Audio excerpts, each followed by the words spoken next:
Congen's gonna shut him down. It's a double kill for Jim. Oh my god, Jim! Pretty good. It's gonna be a triple kill. Jim comes on fire.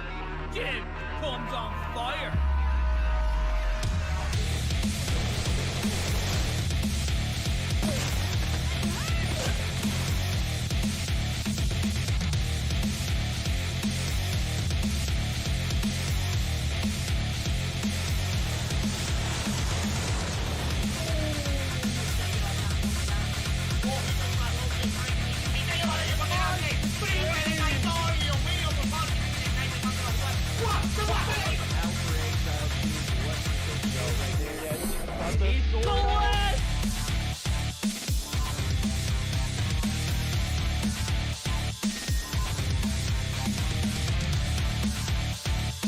He had the right angle, but couldn't land the shot. The dark scope, the two-piece!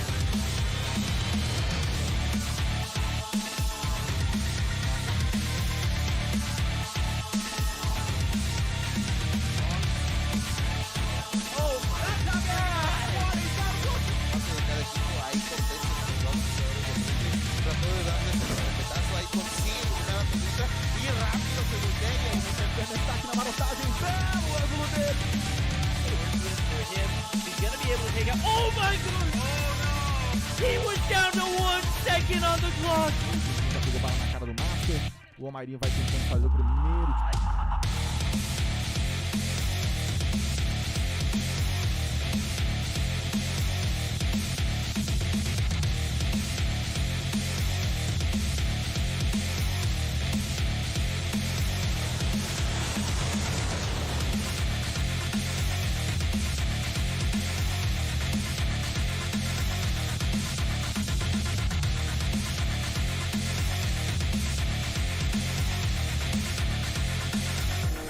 Contestada, vai tentar o tiro porrada e bomba! Vem! Clutch muito difícil de vencer, mas...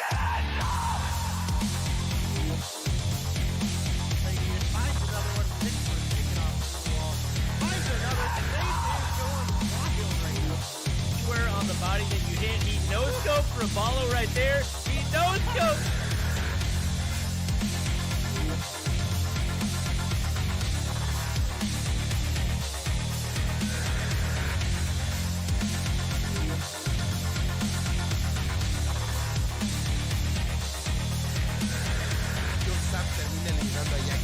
Queda solamente vivo por parte de repente, sigue la primera baja de este Sam. Se da cuenta que no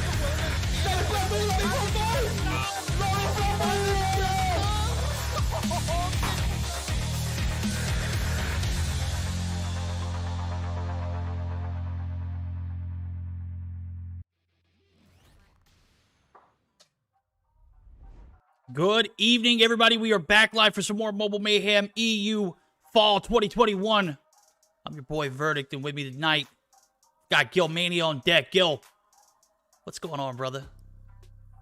Oh, I'm going good, doing great. I mean, finally came back after a bit of a break, and I'm glad to be back with you, Verdict. Oh, absolutely, bro. I know you had a banger of a birthday weekend. I hope you enjoyed it, bro. We missed you on Sunday night. Glad you were able to come back and participate tonight, and it's going to be a good one. As I'm looking at the schedule, it's definitely going to be a decent day, bro. Waiting ahead of us, we have 4 matches today. And, well, there's going to be quite a few that are going to be interesting, as per usual, with the standings. There's going to be some movement, so nice to be waiting for those. Absolutely. As we do peek at the matches of the day, we're going to start things off with a Bunker Esports versus Meseeks EU. This is going to be an interesting one, as Bunker making their debut into the Mobile Mayhem season a little later on than per usual, but nonetheless, still a sweaty team. Qlash and Anarchy. This one's got a lot on the line. We'll talk about that in a minute whenever we pull up the standings, but that's going to be one of our highlight matches of the night. I'm not going to say it's going to be the best one of the night, but that one's going to be the one that we're going to have to keep our eyes on, as it will have implications for playoff runnings. Gallant Esports and Stamina, probably going to be another banger. Best of 3, definitely going to be a sweat fest. And then to cap things off, Asylium versus Nova. This was an understatement, bro. This schedule for the day, just an absolute, like, sweat fest. Beginning with first match and ending with the last. This is going to be a very interesting day and a lot on the line for these teams as I'm pulling up standings now for you guys to see.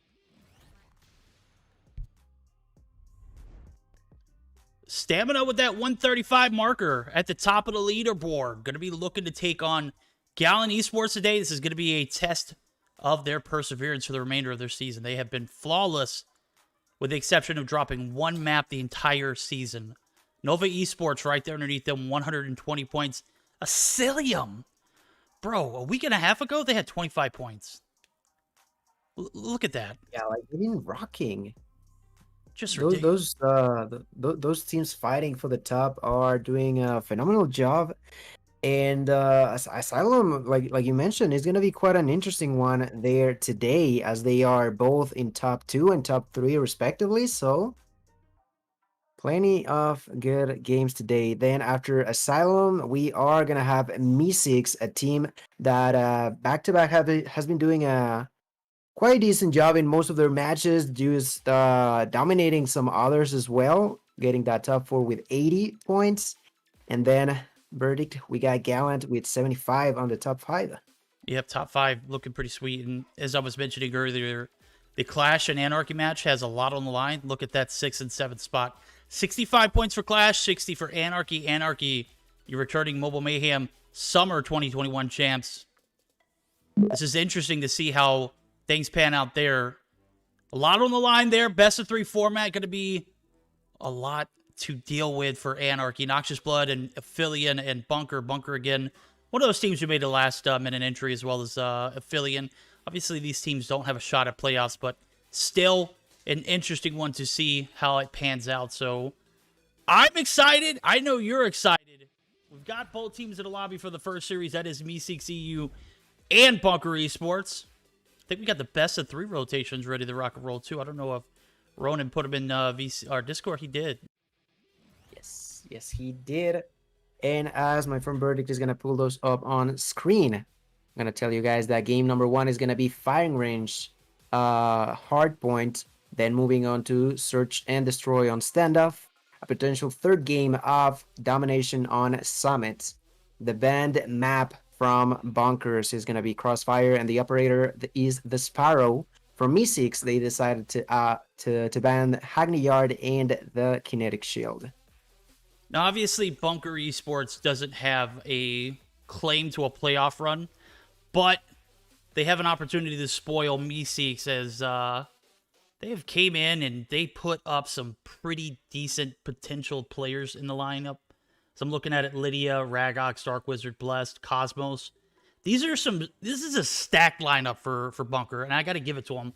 They put this together right around the mid-season marker. And I wish I would have seen them from the beginning. I'm going to be honest with you. This could have been a top 6 contender at any cost. I know that they made that last-minute entry, and it's something that they can't help. Obviously, we had a team disband and then rebrand and then actually exit. So, very unfortunate timing for them. But still, I mean, this is an opportunity for them to practice, get their grind on against a team that is in, right now, a top 3 spot. As I mentioned earlier, they do have the potential to spoil this Meseeks squad from making a run towards the top of the ladder. Obviously, they're not going to be able to put up numbers to be in a top 2 spot, but could definitely compete with Asylium in points-wise. So, without further ado, I think we're ready for game number 1. As Gil just mentioned, it is going to be a Firing Range Hardpoint. Absolutely love this rotation. I used to not love Domination on Summit, but it has grown on me for the past few weeks, so... Hey. Well, you heard it first. Verdict now loves Summit, but we're not there quite yet. Like you said, Firing Range is going to be waiting for us. First game of the day, first match as well. And for starters, who are we going to go with? We're going to be on the board with the guys over at Meseeks. General Gore are going to be making the rotation over. They've got good spawns for P2. Hez going to get the first blood with a nade. And we're going to see P1 open up. And it does look like the guys over at Bunker are actually going to get the early advantage. Even with Meseeks getting that good spawn site, it looks like they're going to be playing for that spawn site rather than playing for the point. That might be an issue if they allow the guys over at Bunker just can completely get uncontested points. So P1 about 20 seconds in, and only 14 points on board for the guys over at Bunker. Meseeks have yet to touch the hill. Yeah, immediately going for the control inside of the hill. I see Cosmos with 3 kills defending with a Hogger now going for the 4th one. Defending people up top on wood. Just unstoppable. 5 kills finally gonna get taken down by General Gore. But immediately Raygox has to avenge their allies, and the control continue to be slightly longer for the side of Bunkers. 27-3, this first hardpoint about to be over, and the rotations began to the point number 2. And so far I see a few players from Meseeks. Now let's see if they can actually defend this area. On the top of metal, we're gonna have Hez using the SKS, currently getting that kill onto Lydia. Now turning around, problem is that enemies already made their way inside of the hill. Meseeks were there first, but were immediately taken out by Bunkers. Yeah, they did a poor job of making that rotation over to P2. As a matter of fact, they didn't push for that P1 area, and to give up this much map control early on in P2, this is a massive L for the guys over at Meseeks. They're gonna have a chance to redeem themselves. They only got about 30 seconds left to do it. If they can manage to peek it and get a few seconds of point time, it could be you know, a little bit more interesting. But at the moment, it does look like a stout defense here for Bunker. They're gonna have 2 players on the point, Cosmos and Ragox, doing a decent job. They both got a few kills on board, and Storm going to try to make the push in. Is going to have one to come through with him, but they're both going to be taken down. That's going to be Fahim and Storm dropping, and this is a big P2 transition for the guys over at Bunker, and a massive L for Meseeks, who have only put up 3 points so far. And I can't say that it is a lack of, you know, awareness. I don't know exactly what it is. It just looks like they're getting outplayed at the moment. So P3 could be a moment of redemption. They're down about 80 points. And here we are, opening up. Trailer site already going to be contested. It's already going to be broken. Blessed and Ragox and Lydia. Hella OBJ presence here for the guys over at Bunker. Yeah, Cosmos with that and Ailium just getting plenty of kills left and right. Finally gonna be stopped. But I think at this point it might as well be too late. I don't know. Meseeks are not giving up, of course. They continue to try and get inside. They finally gain some control. They get over just 2 or 3 points in a row for the first time this game. 20 more seconds to go on this trailer area. But once again, their defense is going to be broken, and they have lost control. The last 15 seconds are going to be to Bunkers. They need less than 50 points, and verdict. We have permission from both teams to actually join the VCs. Who would you like to go with? I'm gonna be honest with you. I don't think I want to see Meseeks. Let's go with Bunker. Bunker up by almost 100 points. P4 rotational points so far. We're gonna go ahead and join in for Bunker Esports. Listen in. Hardpoint locked down. Hardpoint contested. Escalera. Contested. Dos, tres, cuatro Ilum. Todos baño. Top wood. Entra Dark. No puedo llevar matching. Top Woods muerto. Showers, dos showers. No hacen showers, creo. Tengo el tag, Sí. Todos showers. ¿Otro lado? Tiro Clyster. Otro camuflaje, bro. Backwood, zona bala. Top wood. Jungla. Podéis cerrar. Jungla. Uno medio. Dos Camuflaje. jungla. Camuflaje, hay que matar a ese tío. Otro más. Buena Lidia. Usarlas y cerrar. Otra más Baños. Baños. Hardpoint contested. Otro más. Nice. Baños. Jungla. Jungla 2. Dos muertos. Con cost. Qué Buena, fácil. Dark. Contested. Nice. GG.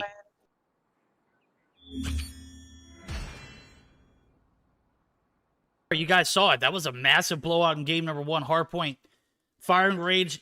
Even at the beginning, it looked like Meseeks just struggled to get on point at any cost. Bunker, comms are on point. You can hear the synergy. There's a little bit of that chemistry pushing forward as they get the break there early in P3, P4. All they needed was just to put their foot on the hill for a few seconds. They were able to accomplish that. And 150 to 28, that's a massive win for the guys over at Bunker. Yeah, just playing perfectly at their strengths. The MVP, as we take a look at the standings, is going to be none other than Cosmos, making a phenomenal job, not only getting the kills, but also the OVJ time, and so did mostly everybody on the team. Maybe Dark Wizard, not as much time inside of the OVJ, you know, only 5 seconds, But when you have everyone else with such high numbers, that's quite all right. But like I mentioned, Cosmos, 18 kills, only dying 8 times. And looking to the other side of the coin, there's Meseeks with most of the players on negative numbers. Only has in General Gore had a positive kind of run here with 17 to 11 for General Gore, and for Hess 12 to 10. But the control was just not there. Most of the time they try to rotate early. They were giving up so many points on the first heal, like you mentioned. Yep. But it didn't translate to an actual control over the game. It was just bunkers dominating Meseeks all game long. Yeah, it was. As a matter of fact, that P1 rotation over to P2, you could kind of see Meseeks out of position. They make the aggressive push. They try to play perimeter to P1. They don't necessarily put their foot on the hill. Lack of objective. Oh my God, Herschel. Herschel just brought a stick in from outside, guys, and he just absolutely destroyed it, and it's all underneath my desk. Hirsch, what are you doing? Bro, go outside with that. It literally looks like, you know what, I'm sorry, guys. I look down, and just the sounds of an upset father. I feel like Meseeks Scotty right now. Scotty, I know you're out there watching that game, and it was pretty hard to watch, bro. I'm going to be honest with you. I was sitting here, and I'm like, dude, Meseeks has been looking good recently. You know, hopefully this is going to be a decent matchup. Maybe they'll turn around, things here in game number 2. But realistically speaking, Bunker owned that hard point. There was no shot Meseeks could, sustain a rotation back over to P1. Even if it did go to that reset, there's no dice that they make that comeback. There's no way, no shot that they were able to do it. As a matter of fact, Bunker just looked too crisp. And I'm sorry for the little break. He's still underneath it. He's still under the desk destroying a stick. Let me see if I can get it from him real quick. This is said stick. Bro. And it was like this big when he brought it in. Go. You little savage. My bad, guys. Bruh. So good. A little bit of puppy fun, Oh, So yeah, good. yeah. I need to get me a Hirsch cam, bro. That would be absolutely, Okay, so I just got a message from Brownie as well. They have disbanded, Meseeks has, so they're just continuing to play the season out. I'm going to be honest with you. It looked like they disbanded in that game. It looked like they didn't have that team synergy, that chemistry that they started out with, so that makes sense. I think we might need to be reading something from Discord, Verdict. Yeah? Look at that. Oh, bro, really? Oh, no. Yeah. I That's- didn't realize, I'm going to be honest. Yeah, I didn't know that the, okay, so Bunker actually used a banned score streak in that last game, and Meseeks is going to get a freebie there on that run. So Meseeks will have the advantage 1-0 moving into the Search and Destroy, but, it was definitely not earned. It was definitely not earned at all. Meseeks struggling in game 1 there of this best of 3. Have an opportunity to redeem themselves here in the Search and Destroy. If they could put up a collective effort there, they could earn 20 points, but bro, you guys have 80 points in the standings right now. You're guaranteed to have 85. You're definitely going to be making a run for the playoffs, right? You got to get your act together. I'm sorry. You got to get your act together.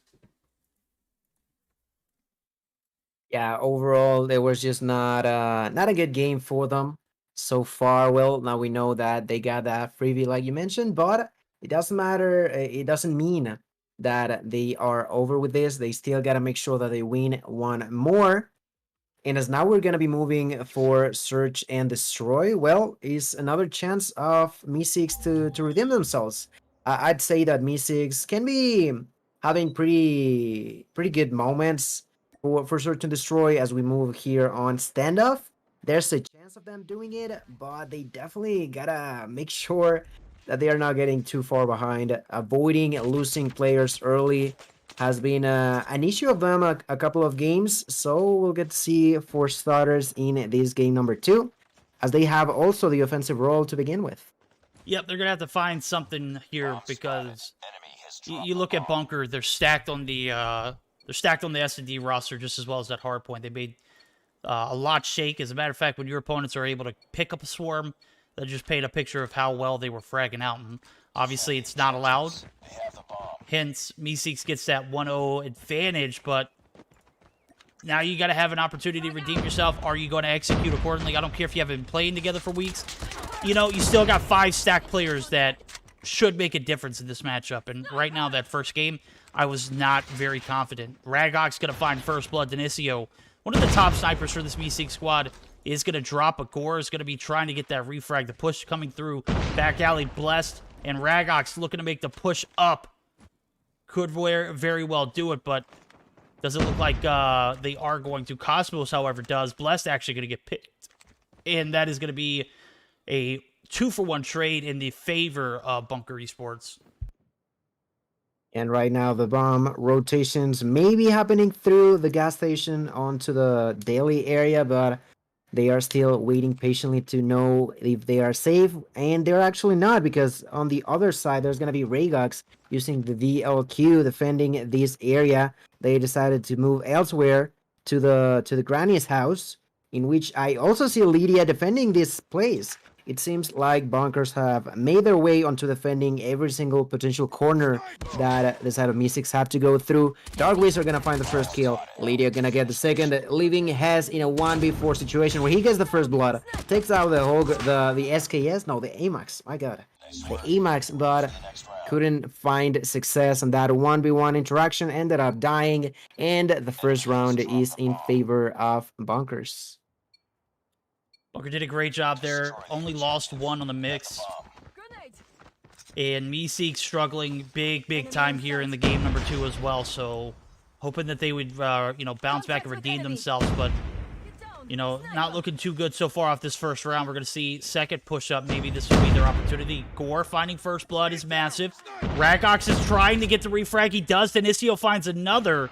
That's going to be a 2-for-1 trade. A little bit of life here for the Meseeks squad. Bless going to push in. Bless gonna get destroyed, and now Ragox is in a 1v3. Storm! Oh my God, I thought Ragox was gonna fight 2 there. Thankfully, there was one player in the backside of that statue tank area. Gonna take him down. We got an even matchup now, 1-1. A little bit better for Meseeks, but still a lot of struggle there. Yeah, definitely we're able to get around for them is important. But you said it, it still felt a little bit shaky. The first blood is going to be for General Gore with the sniper, but being pushed by Fahim, getting taken out. It's going to be a 2-for-1 trade in favor of Meseeks, but now Rhaegar is going to get the double kill. That is more good news for the Bunker roster. This is currently a 3 versus 3, and now Bunker Esports know where the bomb is at, and are going to be playing to that information. They can only be sitting here in boxes waiting for potential to go through. There's no push currently happening from Meseeks. They may have realized that their opponents also know about the bomb situation, so they're taking their time. Still a minute on the clock. I see Storm in the middle of the map with the SKS, but you know what's better than that? That is going to be the sniper from Dark Wizard getting that kill. Denisio immediately answers back by killing Blast. This is a 2 versus 2. The side of Bunker have lost control a little bit over the bomb. Hez gonna find the first blood. Immediately Rhaegar wants to take revenge and takes it. MX9 to their strengths, taking that kill. Denisio has been left alone. Did picked up the bomb and immediately went to plant it. That is gonna leave 45 seconds on the clock. Rhaegar is currently rotating all the way around, and he's gonna find his opponent in front of him. But Denisio was with a shorty in hand, so the MX9 couldn't do enough damage on time. And we're gonna have Meseeks in the lead, 2-1. Not the biggest lead, but still way better than game number 1, that's for sure, right? Oh yeah, I would say this is the biggest lead they've had all series. As a matter of fact, they never once had an advantage in the hardpoint. Now they're gonna have an opportunity to lead with that advantage. Lydia actually not gonna, you know, blink one eye, finds one on the back alley push to gas, and that's gonna be Denisio and Hez eating dust there. Just a little, you know, story for context. Meseeks hasn't scrimmed together for the past 2 weeks, so it shows. I'm gonna be honest with you. It looks like a team. It looks like a football team coming together after about 3 weeks off. No communication, no form of you know, communicating with each other. no kind of synergy at all. They just kind of put a squad together and threw it in the mix, and this is what we got here. We'll see if this mix can make up for that game number 1 here on this Search and Destroy. Blessed finding Storm. Blessed actually going to find a nade on the backs of Fahim. And now Cosmo's going to be pushed up here. Tractor not safe. Dark Wizard and Ragok's going to be left at a 2v2. Gore and Fahim on the flip side of things. The bad part about it is there's that lack of communication. The bomb is down in back alley. And I do believe the guys over at Bunker are aware and are going to make that push over. The sit rep is going to come through. Fahim going to get, enemy contact, which will allow him that to know that the players from Bunker are very aware of that bomb being down. Ragox doesn't miss a beat. Gore doesn't miss one either. Now it's a 1v1, Dark Wizard and Gore. With about 20 seconds on the clock. Bomb's going to get collected. Wizard is going to catch him coming out that front door of gas, and that is going to be tying us up at 2. Well played for both teams, but obviously the guys over at Bunker getting that advantage when knowing where the bomb was. All they had to do was just play the waiting game, and it panned out. It's the second time that I've seen Meseeks just completely lose control of their bomb carrier and living in a really, really awkward position in the map. Right now, Fahim immediately went for the push over at Alpha. This bomb is currently trying to be defended by Bunker, but without many success. Seems like Fahim is going to be planting it at the expense of one of his allies being taken out. He's still thinking about what to do. The snipers are being used to their maximum level on the Bunker roster, just taking 2 more kills, leaving only Denisio and Fahim alive. Fahim gonna get pushed over by Regox. Denisio with a sniper in a 1v5. And once again, they were so close to planting the bomb, but in a matter of just a few seconds, Meseeks completely lost control of that situation. 1 minute on the clock, and Denisio is on the go, on the run, trying to survive, maybe pick up a few kills, but I don't think there's gonna be a way for him to take this round verdict. Yeah, there's no dice that he gets this. As a matter of fact, bomb's down. Ragox gonna pick up 4. I was on board with him when he hit a few of those wall bangs, bro. He was on the backside of the A-bomb site, like right at CT tank, just firing away. Picked up one on Gore, picked up another one. Just ridiculous the amount of awareness my guy has. Ragox 11 on board here. And the sides are going to flip, so we are going to see the defense. You don't have to worry so much about the strat, worry about the bomb being in your hands. You can just wait for the plant to come through, and Meseeks going to be able to potentially pull through. Oh my god, Ragox. Activate blur mode is what I'll call it. Bro just absolutely violated Gore there on the top side of blue, and shots just on point for Ragox. He's feeling it right now. 12 deep with about 1 minute and 20 left on the clock. Bless going to find a nade. That's going to be a 2 drop for Meseeks, and now they're going to have 3 players left to pick up the pieces. 3v2 scenario in points. We might be going to a game 3 here if Meseeks continues to play like this. As far, they have tried their hardest to just get along with this game, and as now they have to defend the bomb plant. That has not worked out in this first round. Hess is going to be left alone. 1v4 situation, less than 30 seconds on the clock, while he's rotating through the back of their enemies with a shorty. Lands the 2 shots, but at that distance, it was not a kill situation. The enemy ended up surviving, and his push now has to be 1 by 1. But once again, Ragox is in charge of closing this round. 4-2 lead once again for the side of Bunker Esports. Like you mentioned, we are more likely to see a 3rd game if Meseeks continue to play this way. It's just not enough control. They did had a couple of rounds where they felt what I felt like they were doing a more dominant job, but it's not been consistent today. They have not found their way in. Hess finds the first blood with a grenade. That's a great start for them in this round. The bomb carrier for Bunker Esports is Cosmos, currently another one with the most kills, holding this MX9, and just patiently waiting for enemies to walk by. It seems like Bunker don't really want to be the aggressor, they just want to wait for their opponents. Dark Wizard gets a kill, but immediately drops down. It could be a better round for Meseeks. Let's see if they can actually close it up Yeah, I understand they haven't scrimmed for 2 weeks, bro, but have they not also played for 2 weeks? That's what it's looking like right here. Meseeks looking like they might be able to still around, but I'm going to be honest with you. Based off what I've seen so far in the search, it's literally been round after round. Oh my god, Cosmos does find one shot right there on top side. Denisio going to drop. Perfect shots, but what I was saying was it does look like they just haven't been, you know, collectively in tune. Yeah, that's one part, but, you know, the lack of awareness there from Hez that last round. He took those 2 shorty shots on Lydia. He had an AMAX. Why didn't he just take 2 with the AMAX and just go ahead and seal the deal? There was, you know, a little bit of confusion from, you know, my point of view, but nonetheless, the sniper shots from Storm are going to land as we do see Cosmos drop, so maybe a little bit of life here. Ragok's going to be able to collect the bomb, capitalize on nobody peeking that back alley area. Storm repositioning. Fahim's going to be in Granny's courtyard, and that is going to be Fahim picking up 1 and ending the round. But again, Bunker Esports still doing a very great job of executing a few loose ends on that round. Meseeks able to capitalize. We'll see if they can continue to do that and close this series out. But I'm gonna be honest, I don't think there's a chance that Meseeks gets this 2-0 clutch. The first blood is going to be once again for Meseeks with that grenade.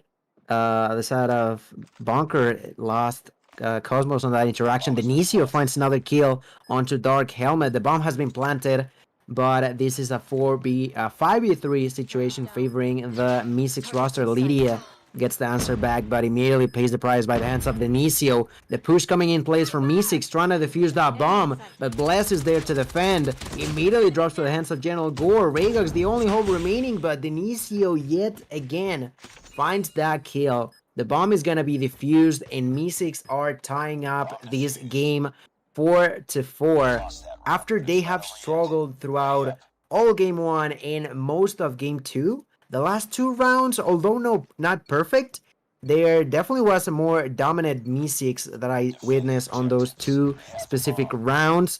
And also there's the fact about the grenade kills to start up each round, but still, really good job. And Ragok's got that snipe onto General Gore as well. Yeah, he did. I think he was peeking the top side of Granny's and just, I don't know if he got a peek on him or, you know, assumed he was there, but shots have just been raining in. Ragok's hella strong here to the search. 15 deep, 1-for-1 trades as Lydia drops. That is going to be a 4v4 with a minute and 20 on the clock. The bomb is still in the hands of Cosmos. Ragok's looking to get the wallbangs through Deli. Does get Denisio. I saw it, dude. It was right there. Fahim might be another casualty, but Ragok's actually going to be repositioning here. 16 kills deep. Dude is popping off right now. Fahim making the rotations into Cubby. Doesn't get suspected there, but Blessed actually does pick him up. Blessed going to drop Storm. Catches him on the overextension. And now it's going to be a 3v2. Storm actually going to be the last one alive as Cosmos drops 1. Ragok's still alive. Dark Wizard still alive. Cosmos bombs planted. Storm finds one onto Dark Wizard. And now the bomb's planted. About 38 seconds on the clock. Ragok's misses that first one, but does give the indication like, hey, bro, you can't come this way. This is a heavily covered area. Is going to go ahead and second peek, and Storm going to pay the price. We're on match point now. Bunker Esports up 5-4 yet again. That wall ban from Ragok's was just huge. 17 kills total.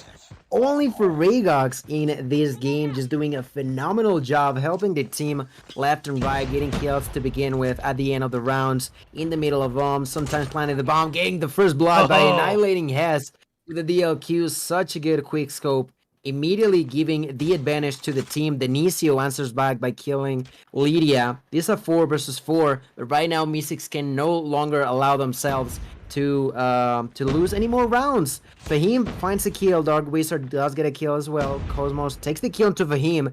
Everybody's dropping. This is a 3 versus 2. Storm and General Gore trying to defend this A bomb. I see General Gore on the top blue house. And Storm is defending this bomb specifically. 1 minute on the clock. He's gonna get pushed over by 2 different enemies. Tries to survive, but couldn't keep up with how much of a push the enemies were going for. General Gore in a 1v3. Meseeks on the brink of losing this game, and they do, as Bunker finds that kill in their 6th round. It was a lot more closer than I would have anticipated, but once again, Bunker Esports end up on top. I just saw someone saying happy birthday, Gilmania. Thank you so much, Style. It's funny.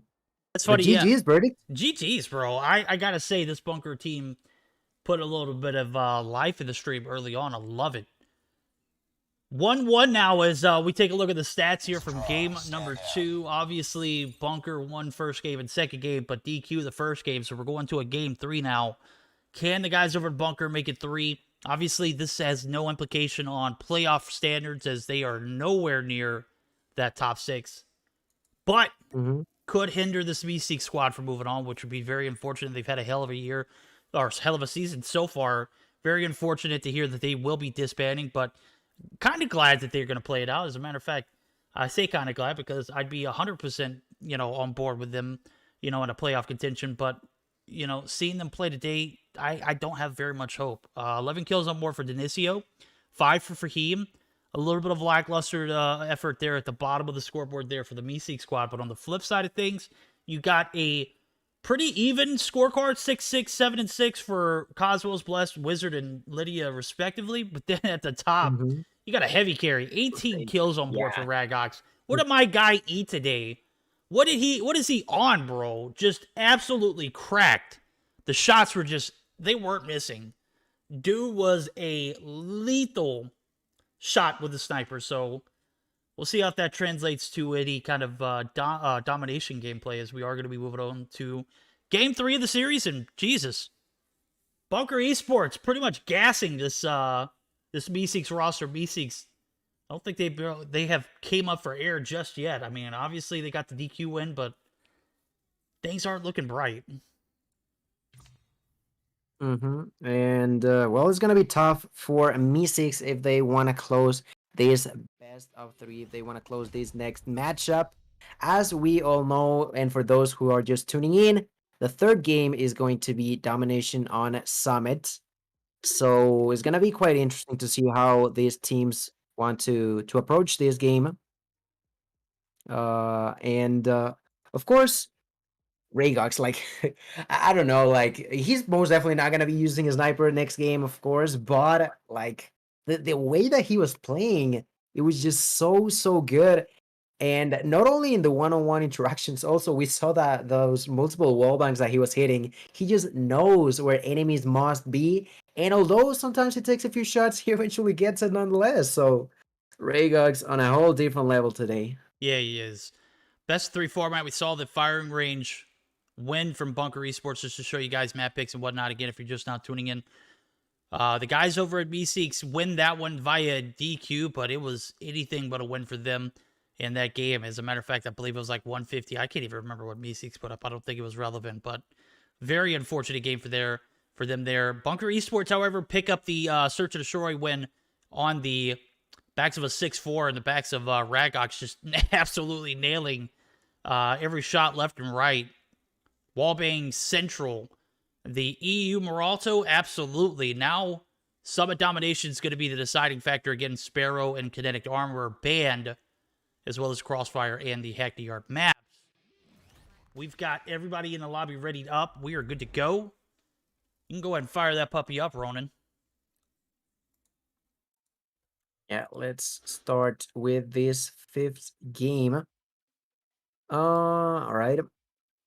So you said it, the band operator Sparrow and Kinetic Shield, still having that Annihilator that we saw in the first game. I don't quite remember who was that I was playing with it, but definitely this had a Bunker Esports had a really good run with their own operators. And well, hopefully this time around they pay closer attention to what's going on with the streaks. It's pretty unfortunate sometimes the classes that you use for multiplayer, well, they are all not clear on Mobile Mayhem, but we'll get to see game number 3. No more second chances. The initial fight breaks in. The flags have not been captured. Actually, only one is gonna be in favor of the side of Bunker, but C is not gonna be for the side of Meseeks. They are currently trying to hold control over at B, and Hess is keeping up with that area, taking that double kill, helping his ally, going for the triple, doesn't get it at the end. The double cap happened for a little while in favor of the side of Bunker, but immediately rotating flags. Meseeks with a rocky start, but defending and making sure that their enemies are not getting an easy time over at Bravo. Yep, this B side is going to be capped. Bunker Esports going to be capitalized on some good map control early on. Storm going to push out Snow side. It's going to be taken down via the push from Lydia. Lydia, 6 kills on board, has all her streaks, and we are going to see some rain through. That is going to be a precision. I don't know how that missed, but Hez actually not going to expect Lydia to be right there on the bottom side of that staircase. Is going to be able to pick up another one. Lightning Strike still available for Lydia as she is taken down. Is going to go ahead and pop it off. And that is going to be a almost B cap for the guys over at Meseeks, but there it is. Lydia able to utilize her streaks well, and Bunker going to be able to maintain the advantage. So close to capturing back for themselves, but Meseeks couldn't get that tiny bit of extra second time for that flag. And Blast is going to be playing with the MSMC right now, being in the control area, going to pick up that kill to Storm, immediately pushing for another one, getting taken down by General Gore, but 6 kills for Blast, and pretty interesting weapon choice for himself. I'm also going to notice that Hess, I don't know if it was just me, but I felt like he had a KRM. Might have been the shorty with a different skin, so don't pay too much attention for that. Oh, that is a KRM. Finally, oh, he does have a KRM. I don't know if he picked it up or... He had to have picked it up. I don't know. Had to. I'll check his loadout here. But I say, does he have... No, he picked up the MX-9, so he has the KRM to start off with. Picks up the MX-9 as it is probably the, the fact that everyone is using the MX-9. I would assume anybody would pick up a KRM. Right, that makes the most sense. I can see that happening there. Well, so far he's gonna be getting back to work, trying to defend Bravo. Multiples in the vicinities. He ends up dying, but he did cause a lot of trouble, a lot of damage onto the opponents. And Meseeks continue to defend this area. The disadvantage for Meseeks is currently at about 12 points.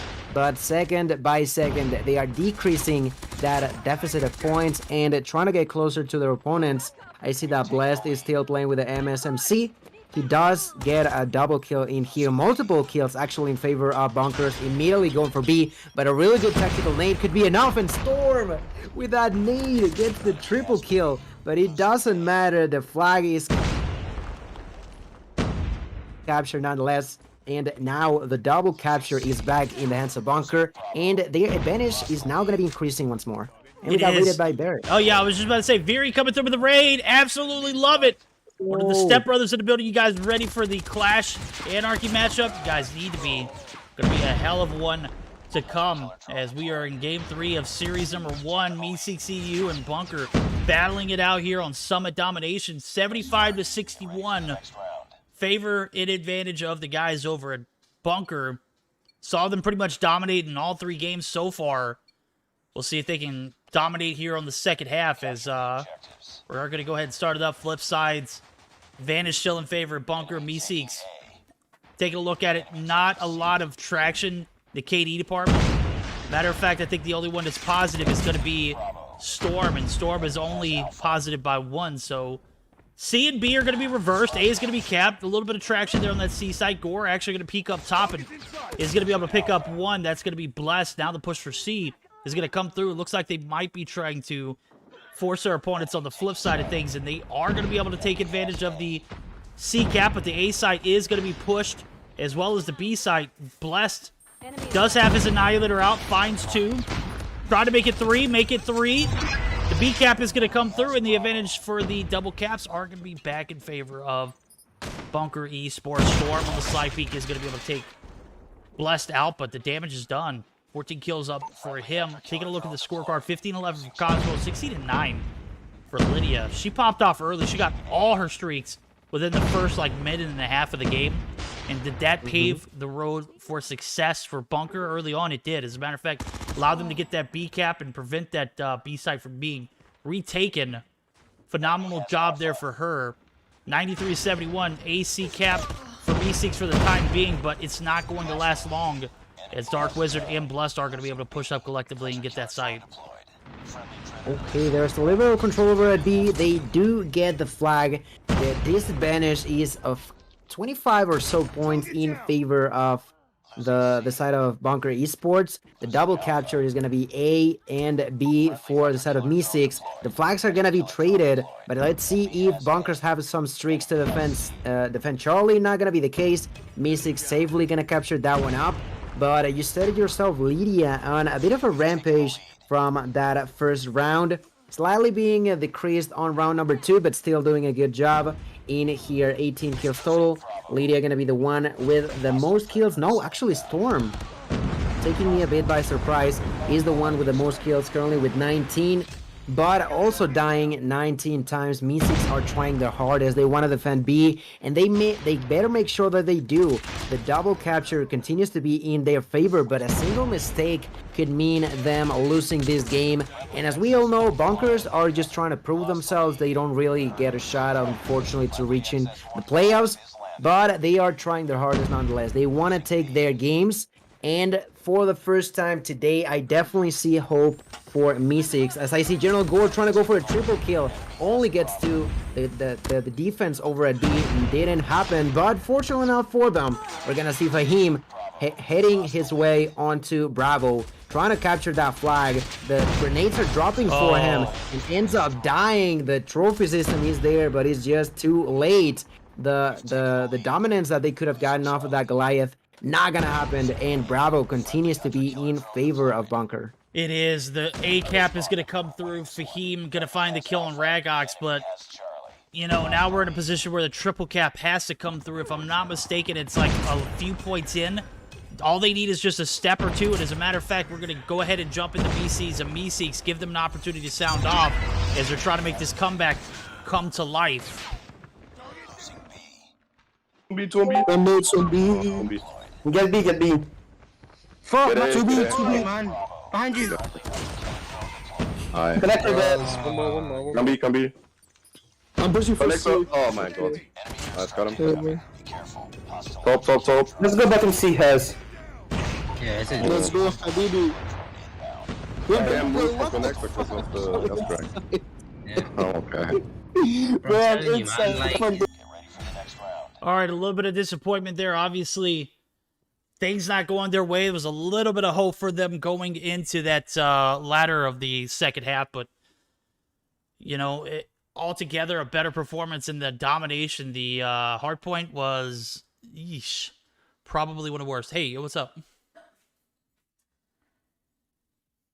Were you saying what's up? Oh, I just looked at your cam and you were like, hey. You're like, wait. I was like, sorry. I was like, hey, is everything good? I thought you were trying to tell me something. I was like, no. At any rate, Meseeks try to bounce back. It's just not enough. Bunker Esports, however, they got the sauce. They got the juice. They take the best of 3, 2-1 fashion. Doesn't mean anything for the long run, but in the long run, it's going to pan out for them better as they get that little bit of practice against the Meseeks squad, who are currently on the brink of, they have already disbanded. They're on the brink of just trying to finish out this season. And, you know, with them being so high up in the standings, it's very unfortunate to see this team, who I had high hopes for, fall this dramatically. But again, it is what it is. 2 weeks without scrims, it shows. 2 weeks without playing together, it shows. 2 weeks without communicating, it shows. And all those things we see fall apart for Meseeks. Here we got Bunker Esports picking up the pieces themselves. They find 3-game dubs, lose 1 on the backs of a DQ. Could have very easily taken the series 2-0. Yeah, most definitely. The Bunkers just proving to us that they are here for a reason. And of course, also taking this as a practice for themselves. You know, it's always important to try to keep in touch with the highest level most of the time. And they are certainly doing so. Just having phenomenal performances.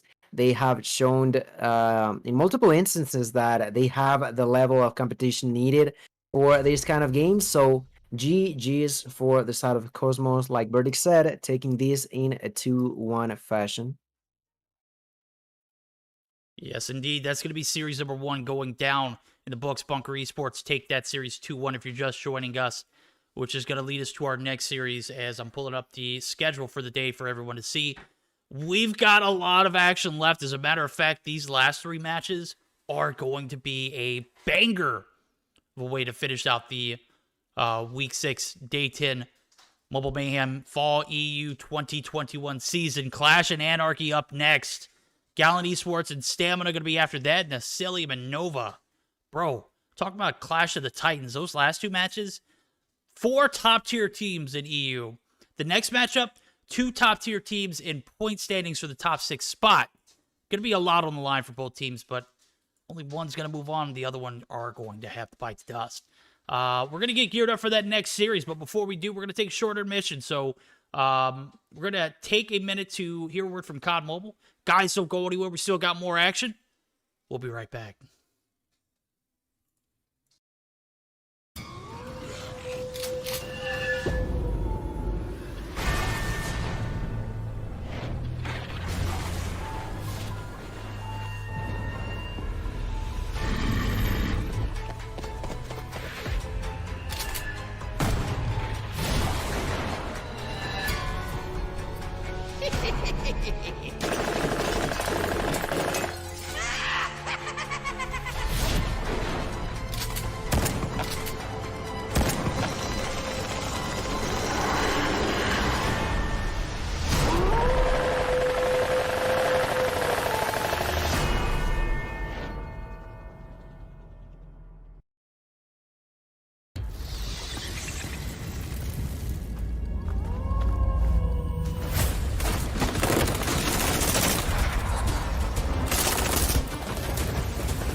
All right, guys, we got series number 2 right around the corner. Qlash, Anarchy. We talked about it earlier. Has a lot on the line for both teams. And I'll tell you why. I'm going to actually show you why, actually. As we transition over to standings, if you're just now joining in, you can already see it right here. Qlash and Anarchy sitting in that 6th and 7th spot. No room for comfort. Only 5 points separate the two. However, if the teams tie in points, the winner of this series will be the team that moves on to the playoffs. So, Gil, got a sweaty matchup ahead of us. I was talking with Road a minute ago. He said Qlash was having a bit of issues. They got everything handled properly. They're ready to go. I know I'm ready to go. Are you ready to go? I am ready to go. Let's do it. Let's do it. Summit Hardpoint is where we're going to see things start off at. Well, transition might have you to be there. Summit Hardpoint is where we're going to start things out. Firing range, search to destroy. Game number 2, and if it goes to a game 3, raid domination. Qlash opted to ban the Hack the Yard map, as well as the kinetic armor. Anarchy opted to ban the Crossfire map, as well as the Sparrow operator. Interesting to see them ban the Crossfire map. I wonder if it has anything to do with the fact that they got absolutely destroyed in Search and Destroy on that map a few weeks back. I think you and I casted that one. It was pretty devastating. The returning champs from Mobile Mayhem Summer 2021. Not having necessarily the best season, but they won Stage 4, bro. They can sit back and enjoy a little bit of time, right? Mm-hmm. Well, yeah, I mean, they have their own opportunities to walk themselves onto their own spot, but it is going to be really sweaty. I'm expecting both of them just to give out the best they possibly can. And, well, out of today, we are gonna... They might actually be close to actually securing their spot, like you mentioned. We'll see here as we're going to get started up. Game number 1. Not even going to wait any more time. Jumping straight into the action. Going to be on board with the guys over at Anarchy. They're the returning Summer 21 champions. They're Stage 4 champions. Will they make a playoff run here? It's going to depend on this match and this match alone. P1's going to be open up. Top control going to be heavily contested. That's going to be Don pushing back. All the Qlash dropping on point. Saves. The recent addition to this Qlash team actually going to push down, get a few points, but is going to be instantly taken down. Don doing some Don diligence there. Picks up 3 and some OBJ time to go along with it, and that is going to give Anarchy a massive lead here to start things off. Mighty, what are you doing, my guy? Just literally looking down. At any rate, 4 kills on board for Viri. We saw him come through with the raid early on, and an absolute beast of one here as P1 heavily contested. 23 points so far for the guys over at Anarchy. Yeah, they want to start off this game by popping out. Theory now going for kill number 5, gonna be getting it with the M13. Immediately bouncing inside of the OVJ, but gets taken down by Pana. Pana over there using this MX9, gets inside of the hill. Is now getting a few points for the Qlash roster. They don't want to fall too far behind. Last couple of seconds of the hill, and the rotations are gonna take in place. Not necessarily the biggest of the rotations. We know how close it is to one another, and the spawns allow you to just, even if you die recently, just to quickly bounce back inside. I see that the start of the control is going to be specifically for Spectre. Spectre from Qlash going to be defending this area, closing that gap to their opponents, and swinging that lead for themselves. Currently, Spectre still realized that there was a couple of enemies on top.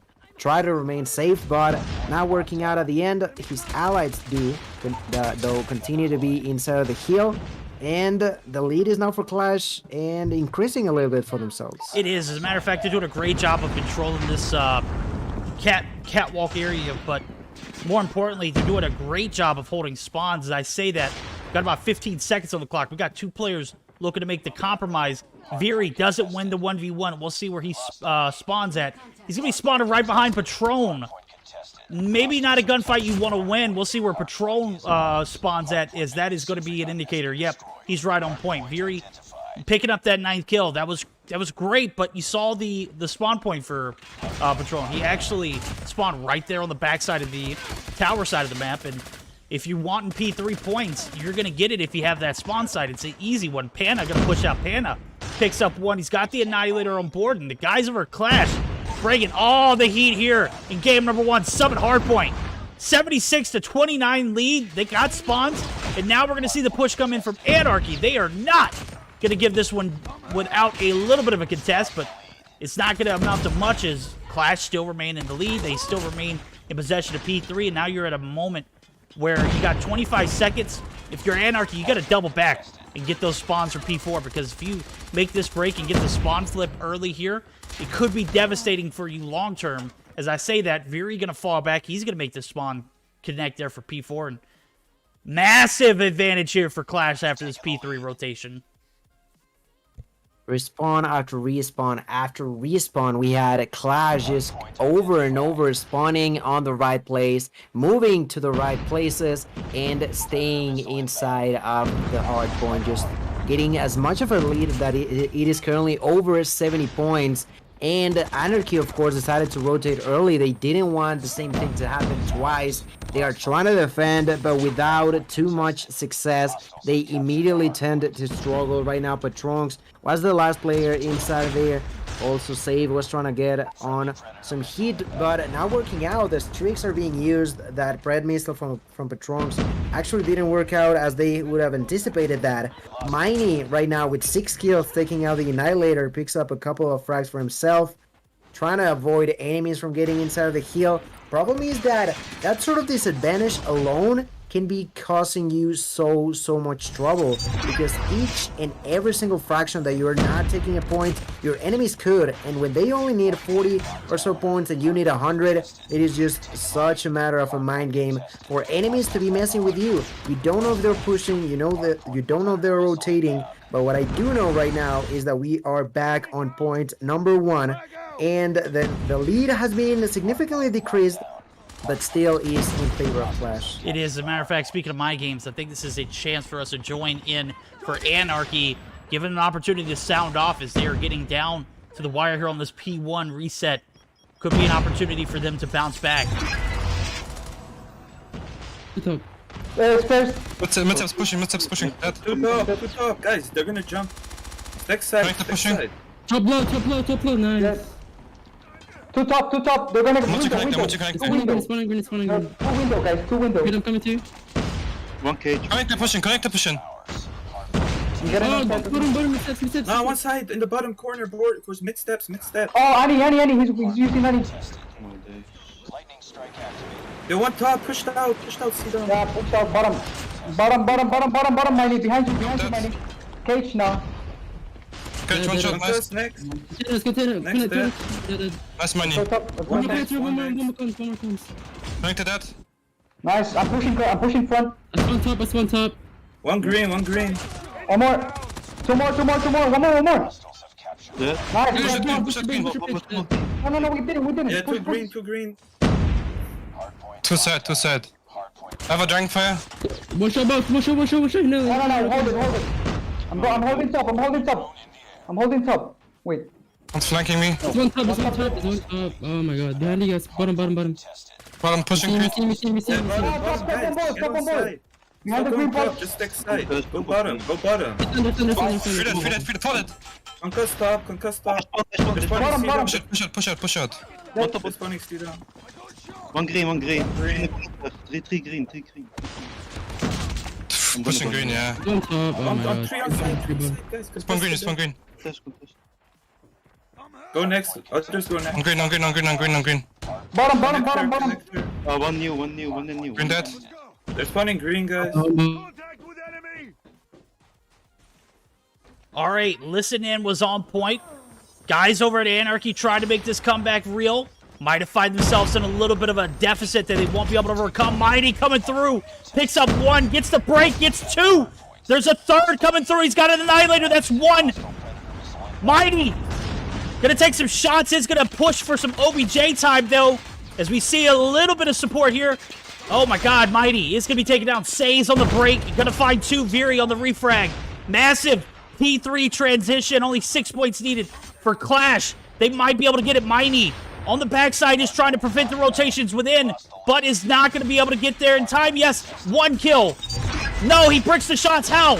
Says on the contest. So much going back and forth. 2 players from Anarchy. 2 players able to hold it. Kike, Tac 5 in hand, is going to be able to make the contest, but is not going to be enough. Don on point, though.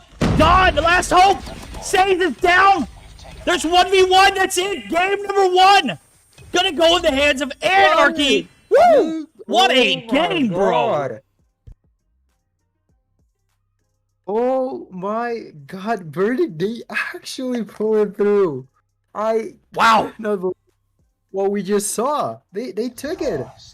By just 2 single seconds, 2 single points, the team of Qlash are not gonna be able to take this game so close yet so far. Wow. That's the only thing I can say there. The rotations at first for Anarchy, P1 was great. P2, they got outplayed and outdominated. P3 was an L. P4, they got a little bit of time to rejuvenate themselves, but everything from there was on point for Anarchy, and it had to be because your opponent was in the position of winning only on 20 seconds, right? They make that rotation. They get P2. They can test when it's needed. They get the rotation over to P3. It was a bloodbath, bro. It was an absolute slaughterfest. Qlash. Hell of a game from them, but as you can see, the scoreboard 150 to 148. Holy schmoly. What a game number 1 to start things off on. Anarchy in the bag. 150 to 148. I literally could not keep up with all the action. It was madness, bro. So much action. I even caught myself being on the voice chat when you were already you were already gone. I was like, okay, I got too caught onto the game. Hey, look, the comms, bro. The comms were just on point, dude. You heard it. Yeah, there was, absolutely. It was ridiculous. Everything was just crazy.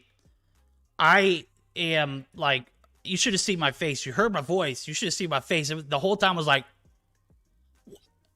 what's going on? Literally, bro. I thought Miney was dead, but he held on to that point so dominantly with a shotgun that even if he was not inside, he was successfully preventing enemies from getting in too. So, you know, the teamwork just immaculate for both of these teams, but specifically for Anarchy on that last fight. Yo, Miney came in chat. I was lagging like shit. Bro, I'm gonna be honest with you. I was watching your point of view. It looked like you were hitting the shots. I don't know. I don't know what hit reg is anymore. It was weird. It was very strange. Wow. What a game number 1 to start this series off on. We already talked about how much this was going to, like, swing either way for both teams, right? They both have an opportunity for a playoff spot. Obviously, Anarchy is your returning Mobile Mayhem champions. To see them in this position, it's tough. But to see them perform when they needed to perform, and this game number 1 was massive. Qlash still have a chance to even things up here in the Search and Destroy. Man, that hardpoint was probably one of the best that I've seen recently. Just absolutely wild. So we're going to pull up the best of 3 one more time for you guys just joining in. Some hardpoint, obviously, in a nail-biter performance. Go in the hands of Anarchy. Just a phenomenal game. If you didn't catch that game, you're gonna have to go back and watch the VOD. That was one for the ages. Firing range, Search and Destroy gonna be the decision maker if Qlash are gonna be able to put up, you know, anything here to take us to a game 3. But man, Anarchy steamrolling right now after that P2 to P3 transition. I am just flabbergasted at what I just saw.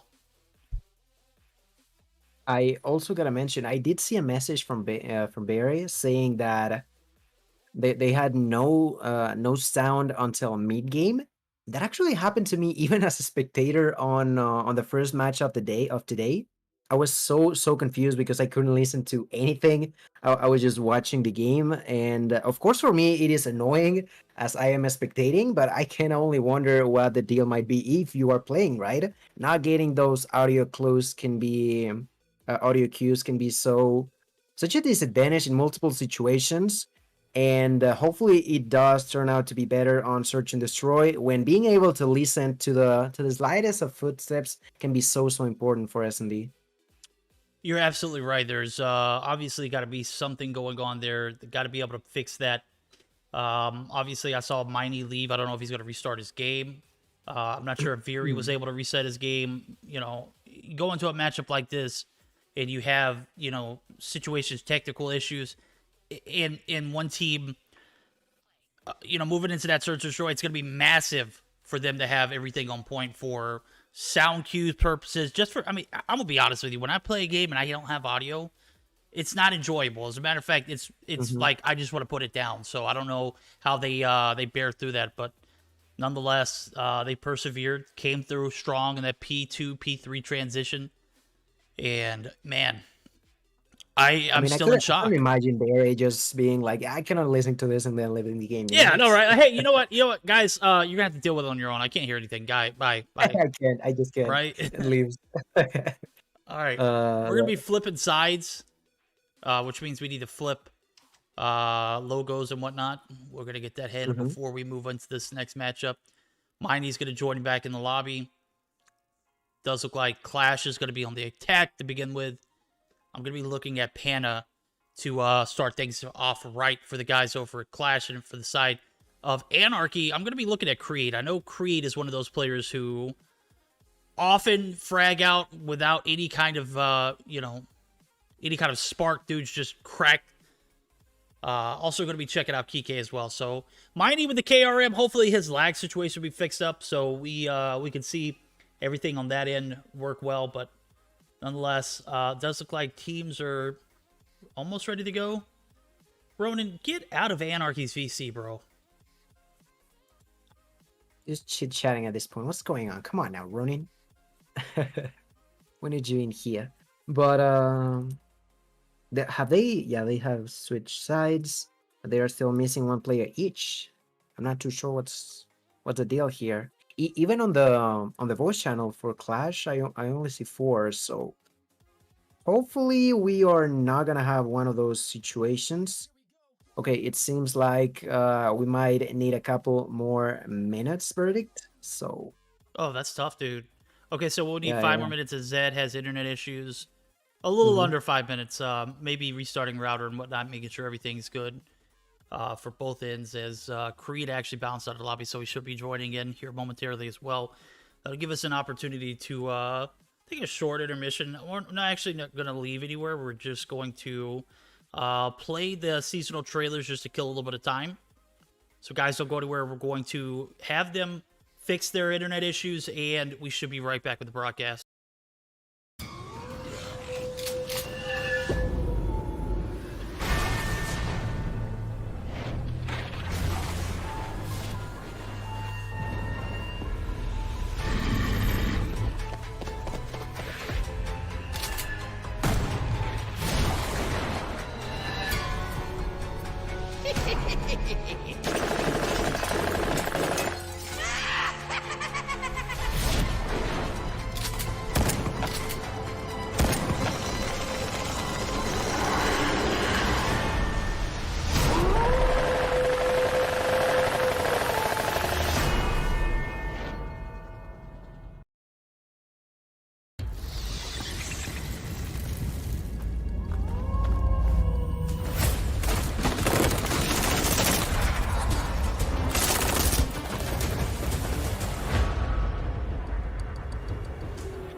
All right, it does look like Zed's internet issues are fixed. Still waiting for the 5th for the guys over at Anarchy. Everyone is already in the lobby for Qlash. They flip sides.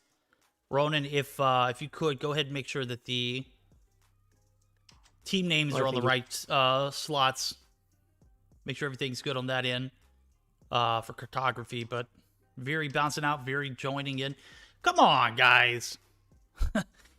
Don't, I mean, you had a lot of momentum coming off that game 1, man. Keep that same momentum. Jesus. All right, looks like we're going to be playing musical chairs here. Yeah, they're dancing around their spots. Okay, seems like they're good. They had to leave for a second, so they were on the right numbers of seats or something. But seems like we're good now.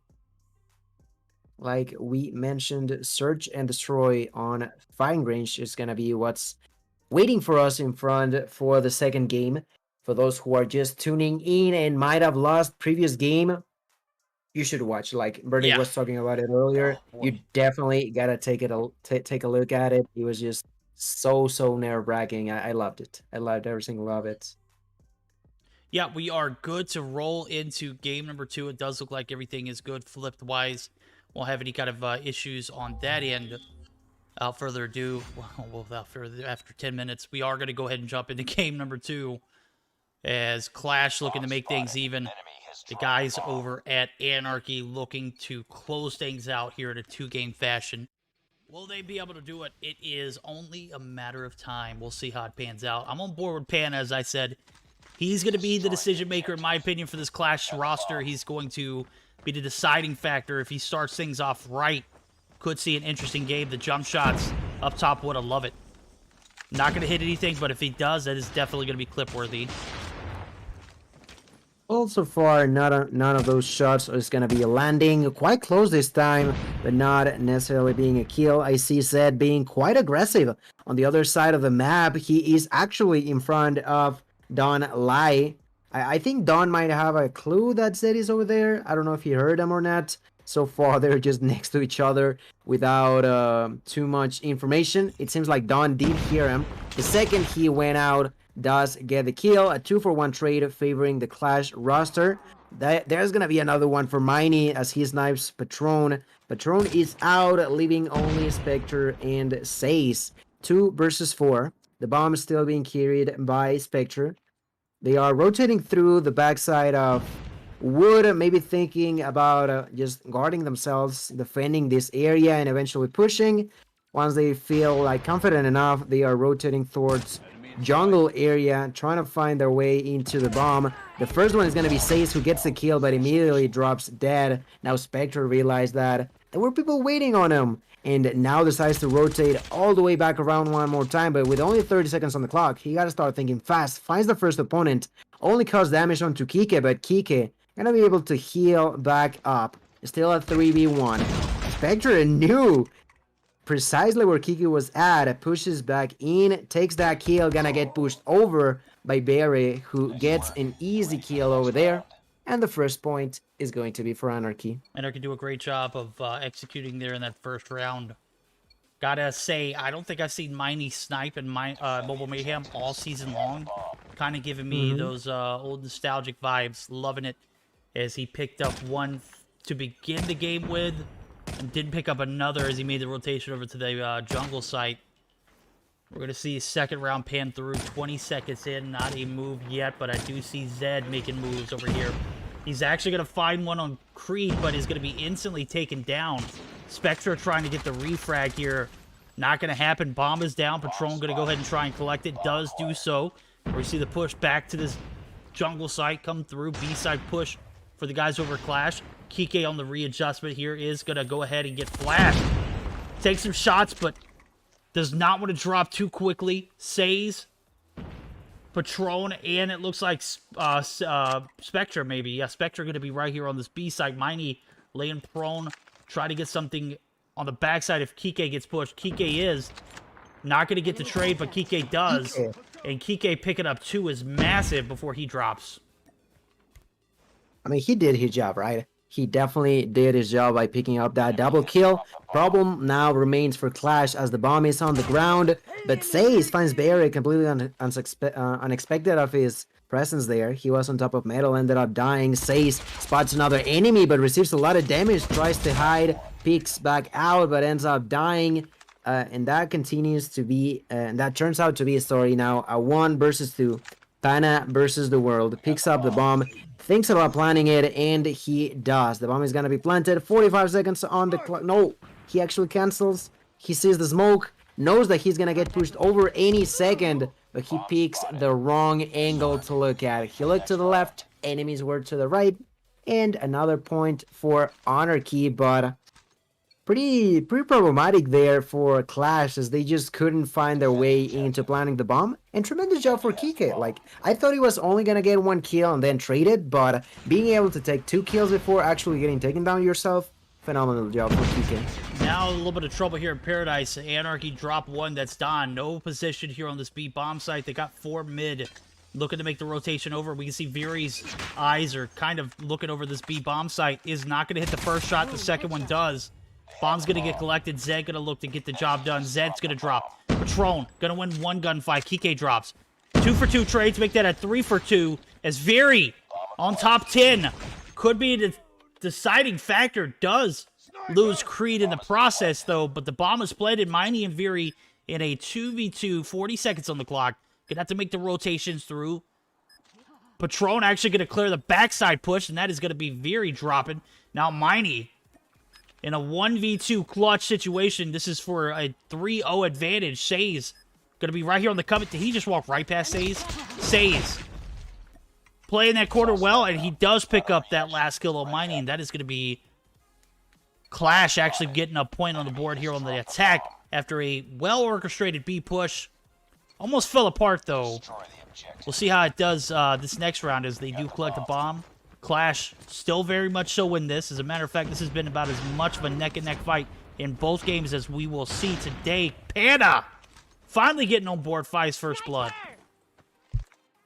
I said it was going to be important in here, finally getting that first blood, dropping a couple nades, and rotating all the way back. We've seen it now for the 4th time. Qlash initially tries to go for a defensive sort of approach, just waiting on enemies to do the first move or find a kill. Although I see Patron being quite aggressive as he gets onto the sniper camp, using this MX9, finds the first opponent but doesn't get a kill over there. Now enemies know where Patron is at, but it doesn't matter too much. He continues to be alive, guarding his allied. He does find Creed on the top of Metal, tries to go for that kill, but yet again doesn't get it. He gets sniped by Barry. The bomb has been planted, 35 seconds on the clock, and now Qlash have to defend this bomb. Zed is gonna be the one getting another kill onto Dawn. Pana once again getting a kill onto Miney. Pana with a double gets taken down by Barry. Barry using this DLQ, trying to push in 2 versus 3. The side of Anarchy are trying their hardest. They have gotten the kills, a 2 versus 2. Creed receiving a lot of damage, taking out the shorty, trying to go for that kill and gets it. Now that's a 1 versus 2. Zed has been left alone, taking out the shorty who doesn't want the bomb to be defused. Oh, Picks up Zed! the double. Takes the double on the last second. They couldn't defuse that bomb, and the round is gonna be for Qlash, evening things out. What a way to close that round for Zed. Zed, man, on the backs of a 1v2 scenario, you saw the time kind of diminish for Anarchy. Didn't matter. Zed came through, played that so very well, and now we're going to see another B push again, but this time Anarchy very much aware of the scenario. They're going to find 3 off the bat. Don and Viri combining for 3. Spectra actually going to be taking some heat from both angles. Kike, mid-truck, wins the gunfight, and that is going to be Says now in a 1v4. Kike taking out Spectra, massive 5th round deciding factor here. Who's going to have the advantage before we flip sides? And so far, it's looking like Anarchy might be able to prevail. Miney on the inside is going to get some help here from Kike. Shot's going to rain in. Says going to fall back in, but he's pinched. 4 people make the push in. Kike gets the gunfight to end that round, and that is going to be Anarchy with the advantage. As we flip sides now, we're going to see the defense from Qlash. 2 very well orchestrated rounds back-to-back, followed up with a doozy there on the 5th. And that is Anarchy taking the advantage on the sides flip. Yeah, getting 3 kills right off the bat. Just phenomenal job. Phenomenal round there for Anarchy. But Qlash, of course, you said that we're in a bit of a streak, and then getting stopped on that crash into a wall. Now that they have flip sides, we're gonna have Kike carrying the bomb. His allied Pana getting the first snipe onto his enemy. Getting the snipe onto Miney.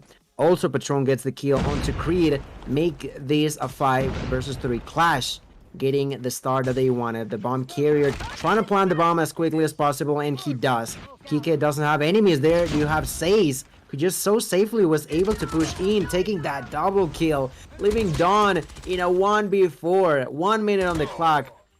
But when you have so many different opponents coming from different angles, you are not gonna be safe. Qlash being able to bounce back up after a bit of a shaky round, but even this the points yet again a 3-3. Yes, indeed. If you're just joining in, the hard point was a banger, Eddie. I just saw your comment in chat. 150-148 was that score. Right now, it's tied up in the search. 1-0 lead for the guys over at Anarchy, and Anarchy actually on the brink of losing another round after 2 drop from Spectra's nade. Very evening things up. 2-for-2 trades are going to come through. Now we're going to see Very get pushed there. Spectra gets caught lacking. The bomb is in the hands of Don. Very on the nice 2-piece. Going to give the player advantage back again to the guys over at Anarchy. Miney going to be trying to find Zed. Does.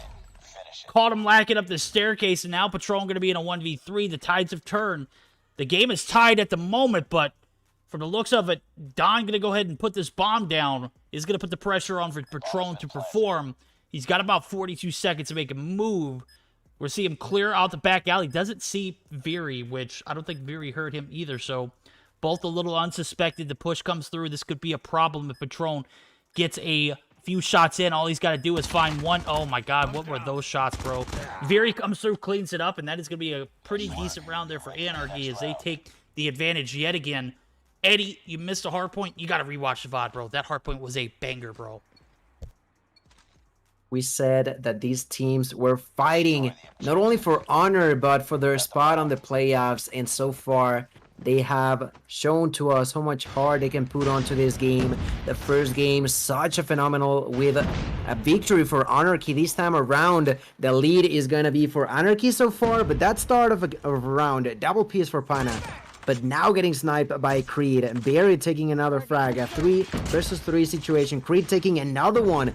Anarchy want to close this one up in a 2-0 matter, but of course Qlash are still fighting as best as they possibly can. A 3-versus-2. Sace and Spectre were defending V, but now Sace decided to rotate towards the other bomb. 40 seconds on the clock for them to try to defuse this bomb. Let's see where they decide to go. Sace does have the DLQ, taking it out. Swapping between that one and the MX-9. Doesn't know necessarily where to push through, and neither does Spectre. Right now with the MX-9 finds the first opponent, tries to go for the kill, but ends up dying to the hands of Creed. 20 seconds on the clock while Sace is now pushing onto the trailer. Finds 2 enemies at once, and through the smoke, Kike takes the kill that places Anarchy 1 round away. This is going to be match point for Anarchy. It is match point indeed. 5-3. A hell of a battle there in the hard point. A hell of a battle here in the search.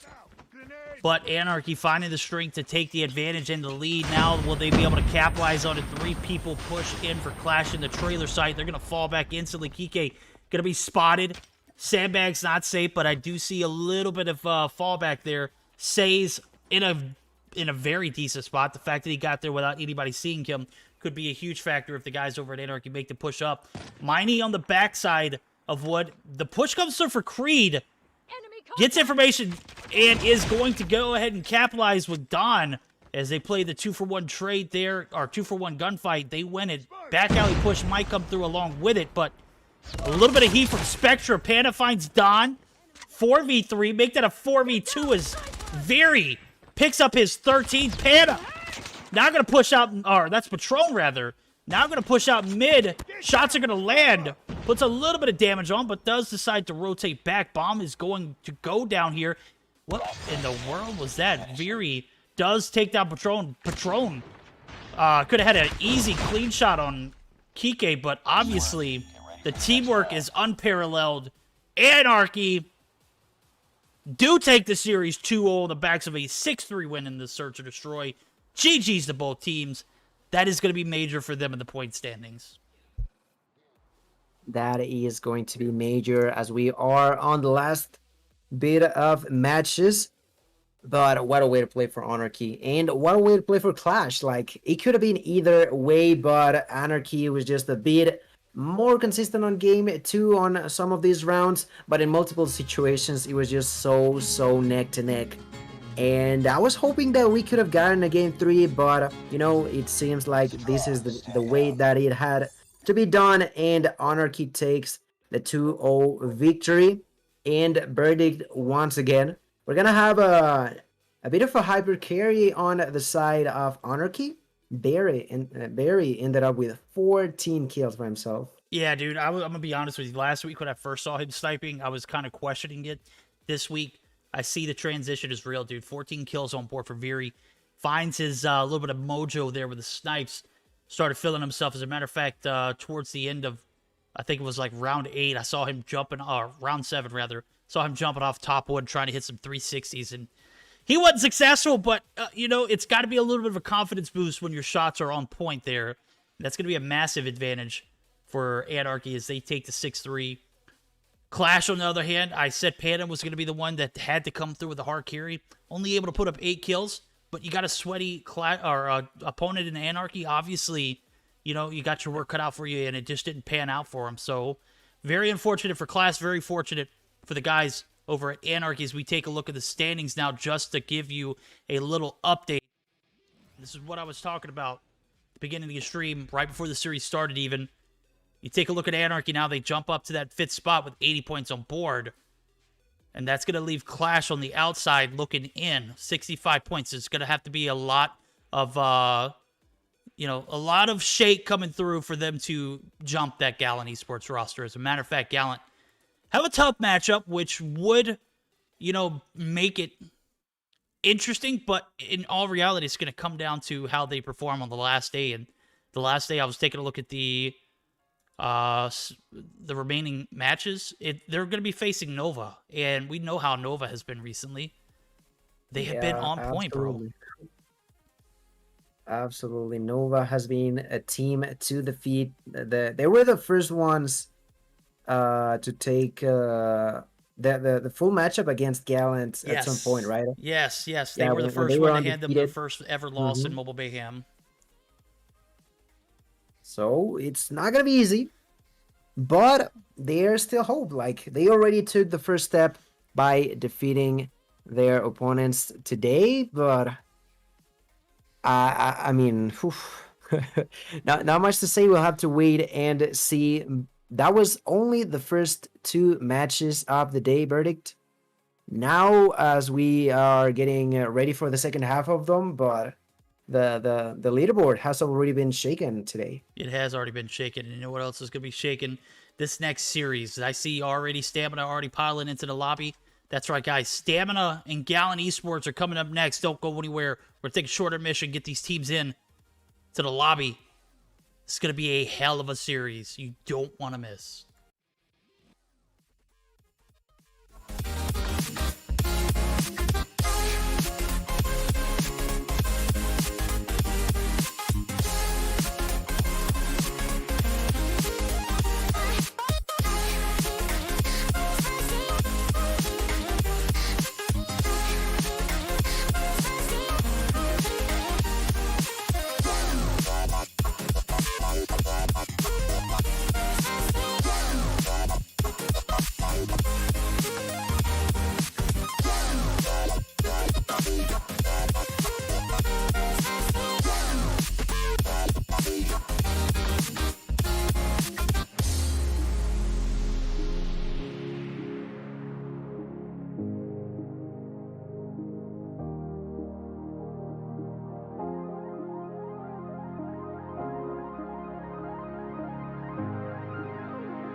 And we are back live for some more action. Some of the best matchups to come. Gallant Esports and Stamina looking to fire it off here in a best-of-3 format. Gil.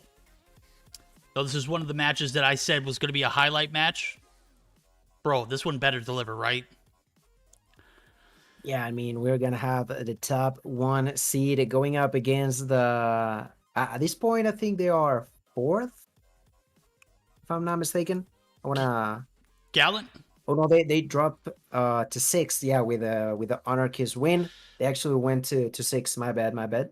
So, yeah, Gallant trying to hold on to their spots. Stamina just for style points. Plus, of course, in theory, by getting the higher seed, you also get better chances on the playoffs. So, it's going to be interesting in here to see how that's dealt with between Gallant and Stamina. Yeah, it is. It's Stamina trying to remain undefeated throughout the regular season and series standings. As a matter of fact, they've only taken 1 L this season in map-wise. That is against Nova.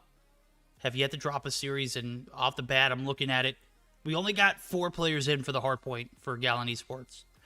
That's tough, dude. They were trying to get Sammy to come through, or was it not Sammy, but Spy rather, to come through and be the 5th, but did not make it in time. So very unfortunate. It might be an easy first game, but we've always seen this we've always seen the Gallant Esports team as being a top tier competitive team in the EUC for quite a while. It is nothing easy about a 4v5, even when you're going against Stamina. Stamina's still going to have to work for it. As I'm taking a look at the rotations, it does look like we've got a pretty fire one to start things off. A Summit Hardpoint. We saw the Anarchy game. That was sweaty against Qlash.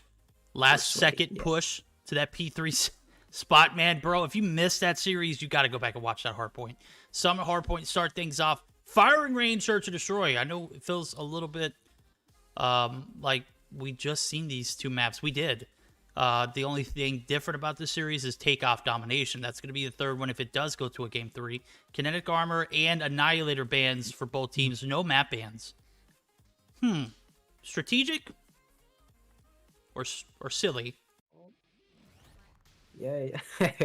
Well, I mean, about those, like you mentioned, there's none, but we do have the Kinetic Shield ban from Gallant Esports and the Annihilator from Stamina. So, I mean, when you're talking about operators, it would be like, even if for maps is questionable, for operators, it would be like, come on now, you are leaving way too much room open for those.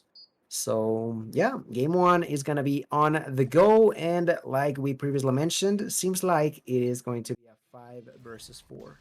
Yep, 5 versus 4, and I just read in chat, Verdict do a karaoke for next intermission. I'll consider it. What I won't consider is a 4v5 here. Nonetheless, we're gonna have to see it though. Stamina gonna have the 5-man squad. If you're taking a look at the rosters, Shift, the player that I'm looking at right now, that's Shift, right? So the name change came through. We obviously know him as Shift. Just has an S in his name at the moment, but we all know who he is. And that is going to be P1 open up for business. Capo doing a good job of picking up 2. Make that 3, make that 4 before Grizz comes through. Oh my god, the R9 on point. Picks up 2 and some OBJ time. Stamina back on point, back with the lead, back with the advantage. 20 points and carrying on. 28 seconds left in P1. It's going to be a very interesting one to see if the guys over Gallant can even manage to get a little bit of hill time here on P1. Interesting to see Grace using this R09. So far, he's gotten 2 kills, and he's using this Oktoberfest camo, taking another kill into Honor. A little bit of body shooting, then going back onto the next points rotation. He knows that the next kill is going to be here, so he's just waiting to see if he finds another unexpected player, just pushing through green. And there might be, has to reload. Going to be the first one inside, taking a few extra points, a few extra steps, but getting annihilated by Gothilla. Actually, Gothilla from Gallant are trying to get inside. They're going to be dropping also a couple of score streaks. The disadvantage was slightly high, over almost 50 points. And is trying to be prevented from increasing for the side of Gallant Esports. But so far, Stamina doing a phenomenal job in this game. Yeah, and I mean, this is 4v3, right? Oh yeah, this is one of those games that, you know, it's going to be tough if you have a 5v5 scenario. Right now, you're in a 4v5. And the guys over at Gallant are actually doing a decent job here on this P2 rotation. As a matter of fact, you take Grizz out of the lineup, it's a different story. Grizz has just been a tyrant with the R9, the doof in the mix. Now we've got an interesting one. There's about 10 seconds left, or make that 5 seconds left on the game for P2 is coming down to the wire. P3 transitions are going to be made, and it does look like all of Gallant are actually spawning out. I do see Onur in the backside, but how in the world does that happen? Gadelia actually spawns on the backside of Tower.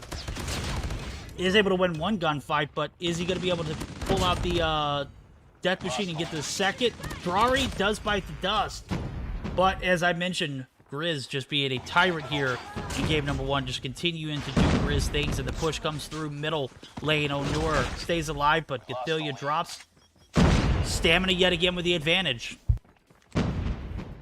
Yeah, and the advantage continues to go over to their side. Like you mentioned, Grizz doing a phenomenal job. But not only him, also Narcs having a great game so far, using the Sparrow, taking it out, dropping a kill, going for another one. But there was a trophy system that was there to prevent him from successfully getting a kill over there. Now with the MX-9 going to be spawning quite close to another enemy. His allied Shift was there to help him out. The point is going to be back into the last few seconds for the side of Stamina. Rotations are happening as we speak. And although they should have had the advantage over at Gallant Esports, is not going to be easy to defend a place when you only have 4 players power. In here, they got their first, but quickly got taken out. 120 points and increasing are for stamina. They might even close this game over at these hard points. Yeah, it's looking like it's undoable here for the guys over at Gallant Esports. As a matter of fact, only 20 points are needed for stamina to close things out early here. Not even going to see a full rotation here on this P4. As a matter of fact, 4 players are going to make their push in. 3 make that actually as Genius, or Capo rather, pushes up. Onur going to find 1. The contest is going to come through, but it's going to be yet again denied. That is going to be Drari on the point. Picks up his 13th and body shots. Nope, that was just him trying to finish the kill. Did get full streaks, but didn't even need him. Game number 1, as expected, goes in the hands of Stamina. 5v4 was real, and was it fair? Yeah, everyone had an opportunity to go ahead and move into the lobby. They had 10 minutes to do it. You guys were complaining about the wait times. Literally gave them 10 minutes to join the lobby. We did not, start things up early just because they only had 4. As a matter of fact, we gave them the exact same amount of time as anybody else. So, very unfortunate for Gallant. Very fortunate for Stamina as they take the expected 150 to 32 game. Inferno 15-3, 43 seconds on the hill. That's a dub. 13-9 for Drari, and Grizz with the backs of that Oktoberfest R9 go neutral, but 30 seconds on the hill. So game number 2 going to be starting up here shortly. Hopefully Gallant Esports can provide a 5th so we can see an interesting series. As we are now going to be waiting on that game of Search and Destroy on Firing Range. You said it perfectly. Hopefully we'll get a chance to have a 5 versus 5. As of right now, there's still not a 5th, but they have a couple more, I want to say seconds, a couple minutes to get that 5th. If they do, well, we'll have a better chance. But so far, it seems like Stamina are going to be ruling their world and potentially dropping a 2-0 lead onto their enemies. Yeah, we're taking a look at the best of 3 now. We're going to see, again, another Firing Range Search and Destroy be the determinant factor today for this second game of the 3rd series for the night. Gallant unable to produce a 5th in the hardpoint. They suffered massively. Gonna need that 5th here for the Search and Destroy. Obviously, a 4v5 in Search is much better than a 4v5 in a hardpoint. But let's be real. You got a Stamina team that's gonna pick you apart, regardless if you have 5 on the in the lobby or not. So having a 1-man disadvantage every round, definitely not gonna be the move. So we're gonna give them an opportunity to produce that 5th. Not sure how much longer we're going to be able to wait, but nonetheless, it is what it is. Yeah, I was really looking forward to this matchup being, a nail-biter. I was really looking forward to seeing this one go to 3, go to distance. Stamina will remain perfect if they take this series in 2 throughout the series for this fall 2021 season. But, unfortunately, only a 4v5 at the moment, as I don't see anybody joining in the VCs. Let me see if Ray joined in or Spy. Nobody. That's unfortunate, bro. But oh, there we go. Spy's in. We got a 5v5 on our hands, guys. We got ourselves a ball game. Okay. I was about to say actually that it was gonna be remaining the same, but look at that. Last minute call. We got ourselves a 5v5. Nice. There we go. Spy, Genius, Onur, Capo, and Gathelia, and on the bottom side, Drari, Narx, Grizz, Shift, and Inferno. Got ourselves an interesting game, guys. Nonetheless, we're going to go ahead and fire it up. Game number 2 about to start. Firing Range, Search or Destroy. Who do you guys got? You got Gallant coming back on the backs of Spy making his way into the lobby? Or do you guys got Stamina? It's pretty interesting. Stamina has played pretty well here recently, so I don't know if I can call that. Oh, I mean, we'll have to wait and see for that. Well, with Spy in the house, I'm expecting a bit more of a closer matchup, but well, this is still Stamina that we're talking about. The top 1 team are going to be facing off, trying to close this on a 2-0 matter. What once was a 4 versus 3 is now even in player-wise force.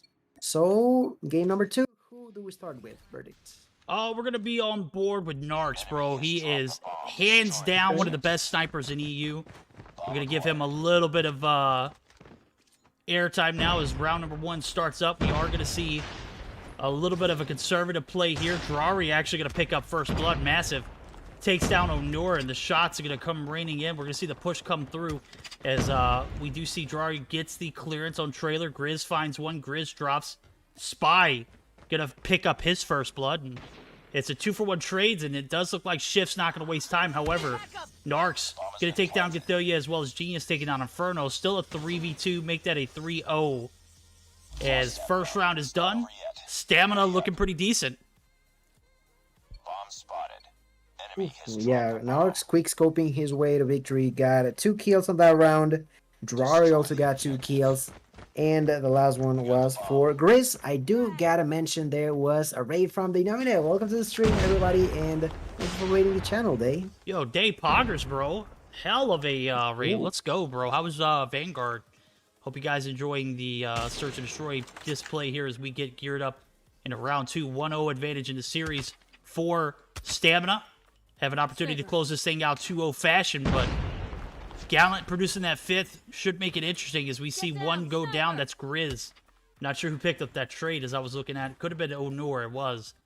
And a minute and 20 seconds on the clock. Shift does have the bomb in hand. Is going to play very conservatively as the one-man drop does implicate that the guys over at Stamina not going to have the manpower to make that push over. As a matter of fact, Gothillia is going to push through, catches Shift off guard, and Inferno up top. How did he get up there?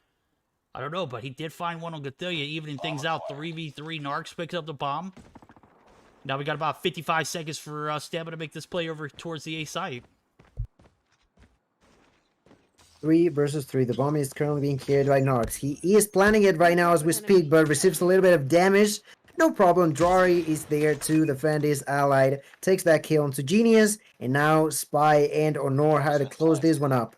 They are both close to the metal area, to this metal building. The first one to move in is going to be Spy. Spots an enemy but doesn't want to go for a fight. Finds another one, tries to get the kill. Takes a lot of bullets onto him, finds the kill at the end. 2 versus 2, 25 seconds on the clock. Spy with the MX-9 finds Narcs, tries to go in for the kill and gets it. Inferno is behind him, takes the kill into Onur, 1v1 fight. Inferno against Spy. Inferno does a lot of damage but doesn't take the kill. Drops a nade, the time is so low. He has to take this in consideration. Spy starts defusing the bomb. The second he gets pushed over, tries to go for a kill, immediately goes for the defusal, and he got it. That's it. Spy clutching it up, bro. Let's go. I thought he was gonna get it. I didn't think he was gonna get it either, but then I looked at the time and I was like, he did that perfectly. Spy picks up 4 and a defuse. Hell of a play from him. That's gonna give 1-1 tied ball game here in the Search and Destroy. It's getting interesting as we see this game develop. Grizz gonna make his push towards this back alley site. Drari gonna find first blood. Spy might be a casualty, but there's 2 players there to deal with, and I don't know if Grizz is aware of it. Genius push up. Genius! Oh my god, how did Genius, or how did Grizz not get that kill? But unfortunately, it was just like COD timing at its worst. Shift, however, not gonna wait any more time. He's gonna go ahead and get this bomb plant down. Narcs gonna hold down the fort and trailer. Anticipates the push from mid. Nobody there on site. Onur finds first for his team for the push, and Spy gonna find 2. That's gonna be a 1-for-3 trade favoring the guys who are Gallant. Onur going to be dropped before he finds one, and now it's going to be Shift in a 1v1 scenario. Gothillia gonna be taking some shots. Bomb is right here in his sight. Shift gonna get pushed. Shift wins those. That's his 4th kill. And a 2-1 advantage now for the guys over at Stamina. Shift wins those indeed. 2-1 lead. Shift with the 4th kill. The bomb was planted and defended by the squad of Stamina, who are, like I mentioned, trying to close this one up in a 2-0 fashion. A grenade could potentially take a few kills for starters. No one's gonna be dying to the grenades today, at least on this specific round. The bomb, though, the bomb is going to be planted, and 45 seconds on the clock.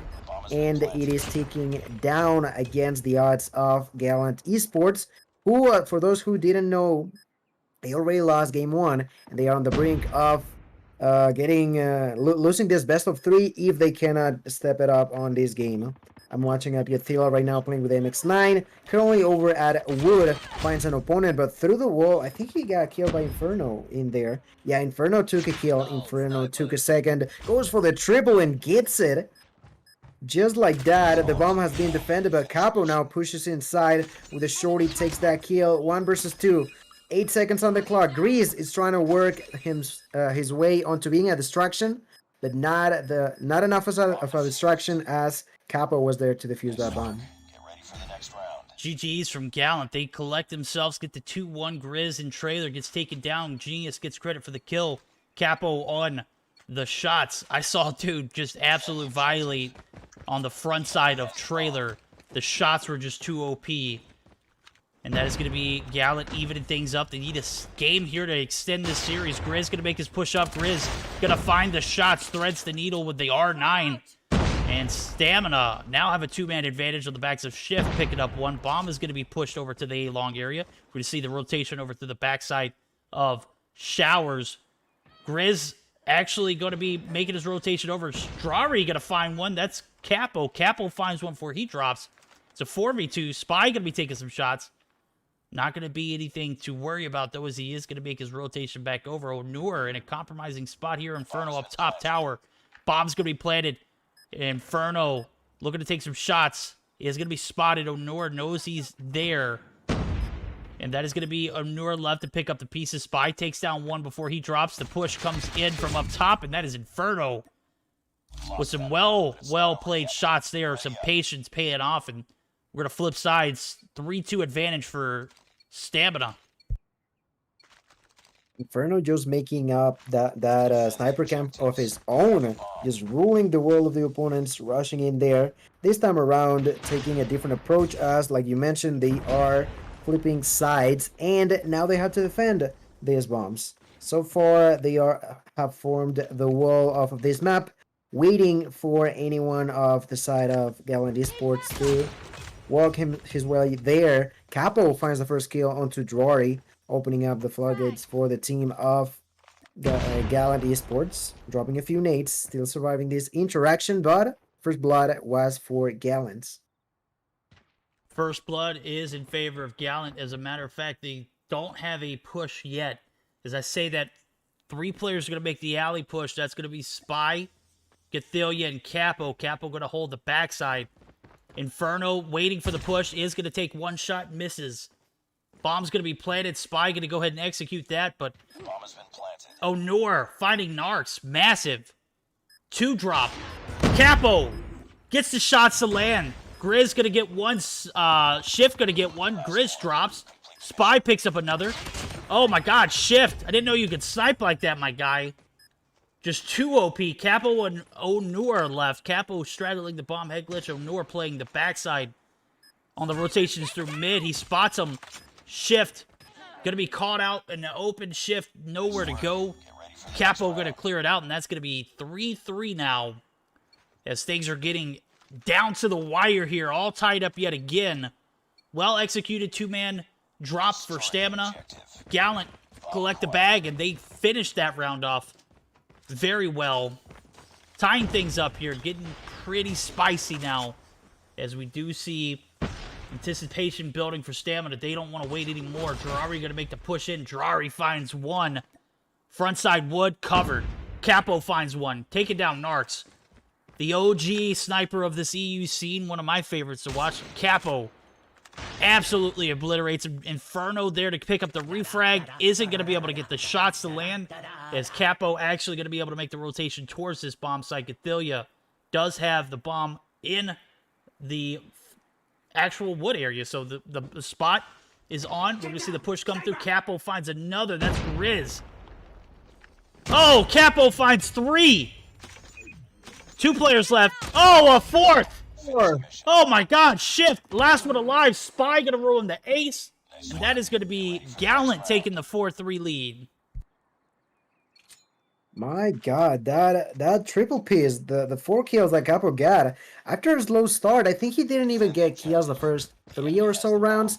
But after that, he is on a streak. He is taking a rampage in this game number 2 as he finds another kill into Inferno. Spy gets a kill. Capo finds another one easy there as Dwari was in the middle of a different fight there. 3 to 2 players losing on each side. And Stamina are struggling a bit more here. Grease is once again going to be using the R9. His ally shift has been taken out, and now he has to defend this bomb that just got activated over at B. The bomb has been planted. Grease is making his way there, finds an opponent, takes a hit with a concussion actually. He literally hit the opponent with it and it takes the kill. This R9 in the hands of Grease, just too hot to handle as he finds Honor. But Honor, he was ready for that interaction. A 5-3 appears in front of us. And the side of Gallant Esports on the brink of taking us to a game number 3. Very convincing fashion here. Game point here for the guys over at Gallant Esports. They turned the Jets on here big time. On the attacking side, Capo making it rain through mid is going to be pushed. Oh my god, Inferno gets absolutely leveled. That is going to be Narcs, the last one alive. 1v3. The push comes in, Spy spots him. Spy is going to give out the location and is going to be able to fall back. Don't want to contest that one. Narcs only 3 kills on board. Still, a lot of clout when you say that name. A lot of respect for these players. That's one of the ones you got to be fearful of. Bomb's going to go down. And now we're going to see 45 seconds on the clock. 1v3. Shots are going to come raining in. Capo not going to suspect the shots coming through from Narcs. Absolutely laced. Capo drops. 1v2 still. About 28 seconds on the clock for him to do something. Gathalia comes through. Shorty in hand. We're going to a game 3. 6-3 win for Gallant Esports. That's absolutely right. Going to game number 3. Phenomenal performance there for the Gallant Esports roster. For a second, I thought that they could have a struggle in this game, but they definitely had their own different opinions of that and take victory in only 9 rounds, 6-3. And the MVP is going to be for Capo, but Spy also doing a phenomenal job himself. And let's be reminded, Spy was a last-minute call for the side of Gallant Esports. So without him, we definitely would have such a different story. Luckily enough for them, Spy is here, and we go to a game 3. Yes, indeed. We're going to be seeing a game 3 on takeoff. But looking at the stats there, Capo popped off towards the end. 13 kills on board, 11 for Spy. Definitely one of those players that, without Spy in the roster there, I don't think we'd be seeing a game 3. Regardless of how well Capo did towards the end, there's no dice they can do it without Spy there. Onur leaves the lobby. Obviously, he didn't do it intentionally. It was just right before the final kill cam. As, 6-3 win, if your stats aren't on point, go ahead and bounce out. Super unfortunate to see Stamina drop that one. They started off pretty strong, had the advantage going into the side flip, and then that's where things just took off. Capo and the guys over at Gallant just absolutely manhandled all of that Stamina roster. We'll see if they can do it here in hand. Stamina, their very first loss of the regular season in series-wise. They've lost 1 map, make that 2 now. Can Gallant close it out here in a domination on takeoff? Well, I'm not too sure, but it's going to be interesting to see it nonetheless. Of course, the game 1 was pretty dominant for Stamina for obvious reasons. But now that we're back onto a 5v5 interaction between these two, it's going to be quite interesting. And even more so if you think about the fact that we are playing on one of those maps that is not usually a fan favorite. We're going to be moving on to takeoff. So it's going to be interesting in here because let me say it once again. Gallant Esports definitely need the points over here, while Stamina are just trying to secure their own first spot. So we've had multiple do or die situations today, and yet again, this is going to be one of those. This is one of those indeed. Going the distance here, game 3, as I just showed you on the map picks, are going to see a takeoff domination be the deciding factor. Am I a fan of this map? Heck no. Am I a fantasy in this game 3? Absolutely. I don't care what map it is. You could literally throw us in a shipyard or shipment, and I'd be happy to see this. It could be, well, as long as it's not Dos House in Vanguard, I'd be absolutely on point. House in Vanguard is absolutely toxic, but here we are. This is the moment of truth. Stamina. Will you be able to remain flawless through the regular season, or is Gallant Esports back to Samity making that, or Spy making that emergency roster sub in? Well, not sub in, but more so less actually able to show up. Is that going to be a factor? I don't know. Oh, that might be the mom coming to pick up her pup. Well, now we are getting geared up. Last game of this series. Third domination match of Takeoff is going to begin right now. Like we previously mentioned, it's a 5 versus 5. And I think we could take a look, for starters, the MVP of last game. That was Capo, if I'm not mistaken. Capo is going to be in here. And, all right.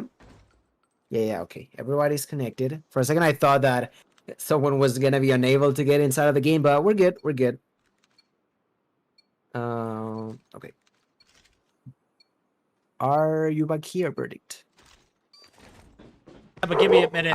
Yeah, let me step Great. away again. All right.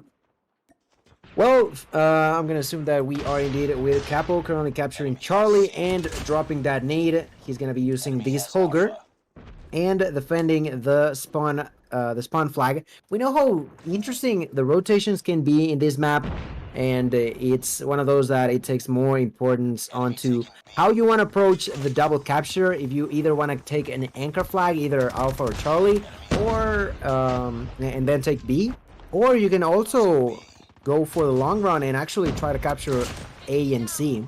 This time around, it seems like both teams are going to try to approach the strategy of just straight up going for B. And for starters, Stamina took that flag, and Gallant was quite close to taking it, but at the end it was not the case. The advantage is going to be right now for Stamina, and the 2 flags are for them as well. Yes, indeed, as we do see the B cap come through early for Stamina, they're able to take a little bit of map control. Grizz and Drari popping off. As a matter of fact, Grizz earned a Dragon Fire and is going to go ahead and fire it off, giving away some of the locations of the guys over at Gallant. That's a budget UAV, if you ask me. Now we're going to see the push come back through. Capo going to find one. Going to try and even things out, try and get this B spot come through. Players pushing multiples at a time. Oh, no, are going to be dropped, and that is going to be Stamina able to maintain focus, able to maintain the B lane, and is going to be able to go ahead and get this bounce back. Athelia finds one. Grizz finds 3. He's on 12. He's popping off. Oh, such unfortunate timing. Pulls out the Sparrow and is only able to pick up 1 before he gets dropped. However, he does get a little bit of redemption there, as he did earn the Predator missile to find the remaining 2. Oh my goodness, the R9 is just way too OP in the hands of Grizz. He's up to 18 kills. 18 and 4 were only in the first half. Yeah, just dropping those huge numbers. Yet again, Greasy using this R9, doing a phenomenal job. It has a streak in hand, and Stamina making a really solid defense over at B. And once again, that's gonna happen over and over. Gallant Esports have tried to gain control over B, but attempt after attempt, they just get so close, halfway there, but not quite landing enough time inside of the flag to actually get it. This time around is going to be Spy trying to go for that capture through the smoke. There's going to be opponents getting his way over there. I think a Spy actually went through an opponent's hand over there. There you go, turns around, gets the kill. Once again, they want to capture B. They are so close to doing it, but this time not because they got killed, but because of the time. No double capture for Gallant Esports, and that's going to be a 36 points lead in the first round, favoring the Stamina roster. Yeah, that's partly due to the fact that Grizz is literally popping off. He's 19 and 7 at the moment. Nobody even remotely close to those kind of numbers on either side. As a matter of fact, the closest one to that is going to be his teammate Drari, who just picked up his 9th. Imagine first half performance like that. That's a legendary one. Honor going to get bodied, 20 kills on board. Grizz doing his thing here. Spy, not safe. This site is covered, doing a great job of executing on these short angle close and quarter combat. Oh my god, Cathalia gets wrecked. R9 OP in the hands of Grizz, absolutely. Narc's gonna come through, does absolutely pull out the Sparrow. Shift is gonna be able to live, but is not gonna be able to get the B cap to come through early. Now we're gonna see all 5 players from Gallant nowhere in sight. They all spawn out, and that is gonna be an ample opportunity for us to join in their BC, to listen in and give them an opportunity to see if those comms can make a comeback. Our spawn as well, camping. On there, guys. Left side, left side. Don't P2. Push blue, let's go. I'm pushing blue. Top P2 Sparrow. We need Sparrow. Left side of blue. Top balcony, SKS, top balcony. P1. All weak. One top red, one blue. Oignon, va sur C, faut faire la triple cap.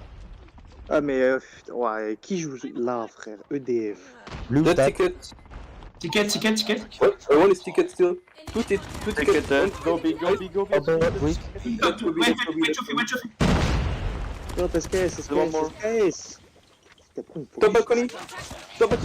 Dead. Ticket. Ticket still. Blue ticket. Nice. I'm putting you.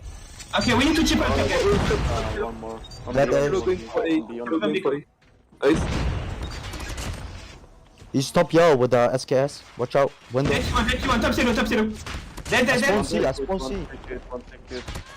Ticket dead, I'm pushing C. Contact with enemy. One on C. They will go flip. Take us, C guys, we need One A to... dead. Two that A. Oignon, go, Oignon, c'est bon, hein? That's. One more B2. Top yellow. Targets in sight. Go see. Come see. Top yellow there. SKS in the spawn. Top of the spawn, SKS. SKS. Yeah, but you got that top. One medical. Spy. All right, valiant effort here in the second half for the guys over at Gallant Esports, but I don't know if it's going to be enough. As a matter of fact, we're getting to the point where triple cap territory may be a factor. And we heard the comms pretty on point. You heard the initiative. You heard the response. Stamina only need to make sure they hold this C site, and they are going to do a great job of doing that, as I do see Snarks and the remainder of the team bunkering down for this long run. All they need to do is maintain C site effectively. Narc's gonna make the push back up. They might get the double cap. That's gonna be the nail in the coffin. The guys over at Stamina only need about 12 points to close things out. I don't see Gallant able to put up 2 caps within the time frame needed. It's gonna have to be at the expense of getting B first, and that Drari is gonna be able to hold fort, and that should do it. Stamina possibly gonna be remaining undefeated in the regular season all the way through week 6, day 10. 150 to 116. Hell of a run for them. They see game 3. They take the bag. And they are your winners here for this series.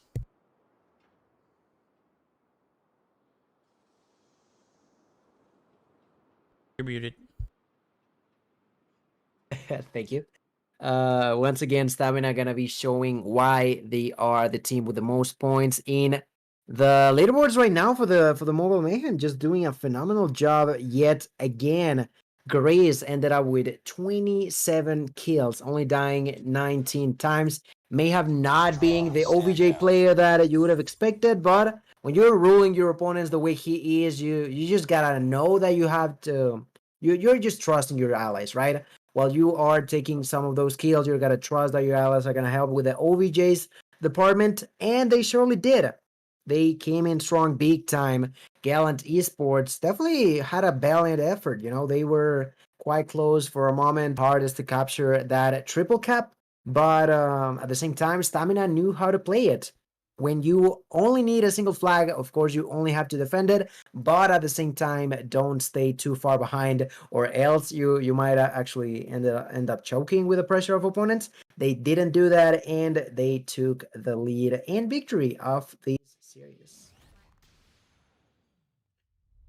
You were absolutely right, guys. That was a hell of a series there. We saw the snipes from Capo, and the guys over Gallant were able to take that game too. But Stamina played too OP there in the Game 3 scenario. Takeoff domination, not one of the best maps to play, but it is a champs map, and these guys are champs ready. 2-1 victory. They remain flawless in series. Haven't taken an L there yet as I'm taking a look at the standings. Just kind of give you a, oh, it's not updated. They're at 150 right now, which should put them on pace to finish first, but Nova Esports, who we will actually be seeing up next, could be a deciding factor on if that is going to be the case. Should be an interesting one. Man, what a game 3 there. Stamina just way too overpowered. Obviously, Grizz was on something else. That R9 doof just absolutely ridiculous. As we do see the standings actually do update. 150 for Stamina. They have been undefeated in series. They've taken 2 map losses, and we just saw one of them. The other one was against a Nova Esports team who recently received their Sony phones for Stage 5. So they are going to be making that transition and be using them today. Is that going to have an implication on their series up ahead, which, as I'm taking a look at it, could be a very sweaty one indeed. Asylium and Nova Esports up next. This is going to be one for the day. This was my pick for the matchup of the day. Obviously, the Stamina and Gallant Esports one was a great one, but this one has so much more meaning to it, especially with Nova receiving their devices. As I was just looking at chat, Yaya did come in. Sony now been 2 days, so GG's. Nova gonna be fresh on that Sony train. We'll see if it pans out for them as they're getting geared up for Stage 5. They don't care what happens here. They're gonna go ahead and put it in play. They need to make that adjustment ASAP, as a lot of other teams have had advantage of being on it for quite a while. So we're gonna take a short intermission, guys. We're gonna hear word from COD Mobile first. We should be back as soon as we get the players in the lobby for the next series. Last one of the day. Gonna be a banger.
All right, guys, we've got Asylium in the lobby. We got Nova Esports in the lobby. Two Stage 5 contenders going to be competing here for a top slot in this Mobile Mayhem EU Fall 2021 season.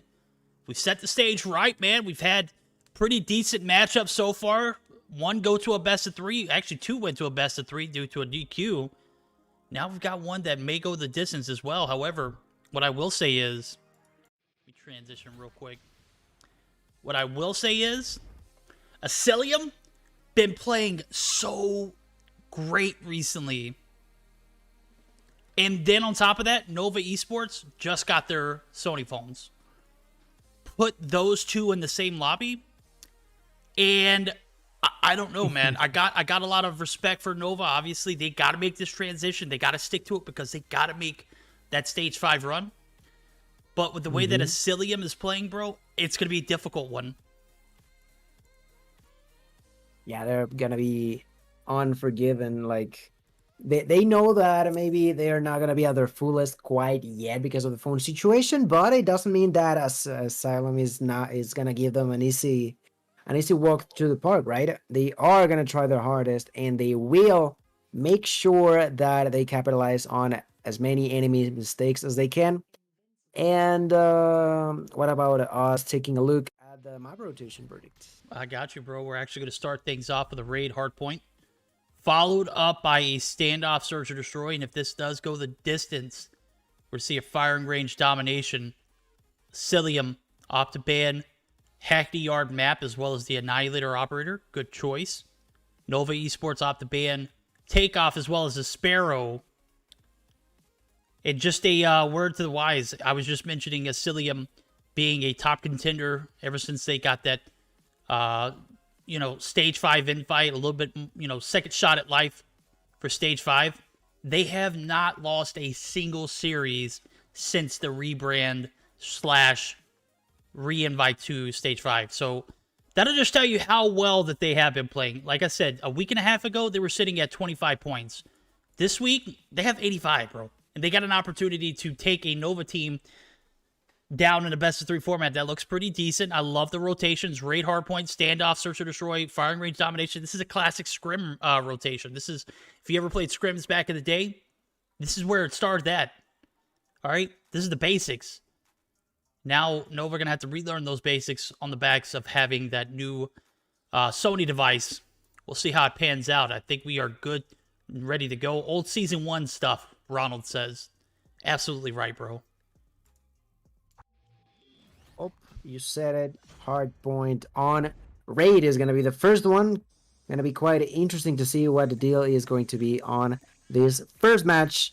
Asylium and Nova Esports. Last matchup of the day is going to be fire. I am not too sure. I would expect for us to go to a game 3, but at the same time, we still have the getting used to a new device situation between Nova players. And for that same reason, I think we should give them a little bit of screen time. Specifically, let's start off with Jaja. Jaja right now gonna get concussed as soon as I said it. Fortunately enough, he got concussed in the middle of a smoke, so enemies couldn't get a good side onto him. Nova gains control over the first hard point, and the defense may begin for them, as now enemies from the side of Asylium have to break through themselves and get inside. Yep, Nova doing a decent job there in perimeter control. As a matter of fact, Shark going to be the only one to make it through. Seeps through the cracks, and that is going to be one player dropping. Balance going to find Neil. Churro on the backside might be in a bad position, because you take a loss here on this P1, you got to set up proper for P2. And I do see Churro actually spawning on the bottom side of Modern. That's not a good sign, but Marvel up top for the guys over at Asylium. Definitely going to be setting up shop here. A little bit of contesting time for both teams. This is going to leave the advantage in favor of the guys over at Asylium. Neil finds the refrag there, and that was crucial as P2 is about to be opening up. Nova going to have the advantage, responds. But what is that? Asylium right there to contest. Shark pushes in, faints. Going to get the timing to proper. Karma going to drop balance. Now we're going to see the TAC 5s and the kinetic armors come into play. Asylium do a great job of recovering. They get the early break. They're going to have the advantage in kitchen. Yeah, great fight between the two of them, but it turns out to be Asylium for the first 20 or so seconds. Now Nova breaks through the kitchen and getting inside. Karma with a shorty, taking out the MX-9, but there it was. there was, I think it was Shark. I'm not too sure. There was a player using the kinetic shield over at Asylium. And the fight continues like left and right. There's not a safe place for either of the two, as the side of Asylium are the ones trying to break in. Not gonna work out, and the last 15 seconds are going to be for Nova, for the main reason that most likely Asylium are gonna start rotating themselves towards the garage area, and so they do. Now next point is about to begin, and will be Asylium there first, and Nova trying to break in. Yep, Nova gonna have to play it very well here. This is a point that can get out of game quickly. Shark gonna prevent the rotations from AC site. Yaya there on the Avenge frag is gonna get the smoke down. Fates, AC holding it down. Balance, mid-control on point. Not gonna be able to join in the VCs of either of these teams. It's obvious. They're both stage 5 contenders. We respect that. Turu, oh my god, Turu absolutely turned on Balance. Picked up 2, but is traded instantly. P3 is a sweat fest, and Nova have yet to make a point on. Do get a contest in, but this is Asylium doing a phenomenal job of holding Hill. Yaya and Turu going to make the break, but there are 3 players there just waiting for it. Asylium going to have the advantage as P4 going to be opened up here in the next 20 seconds.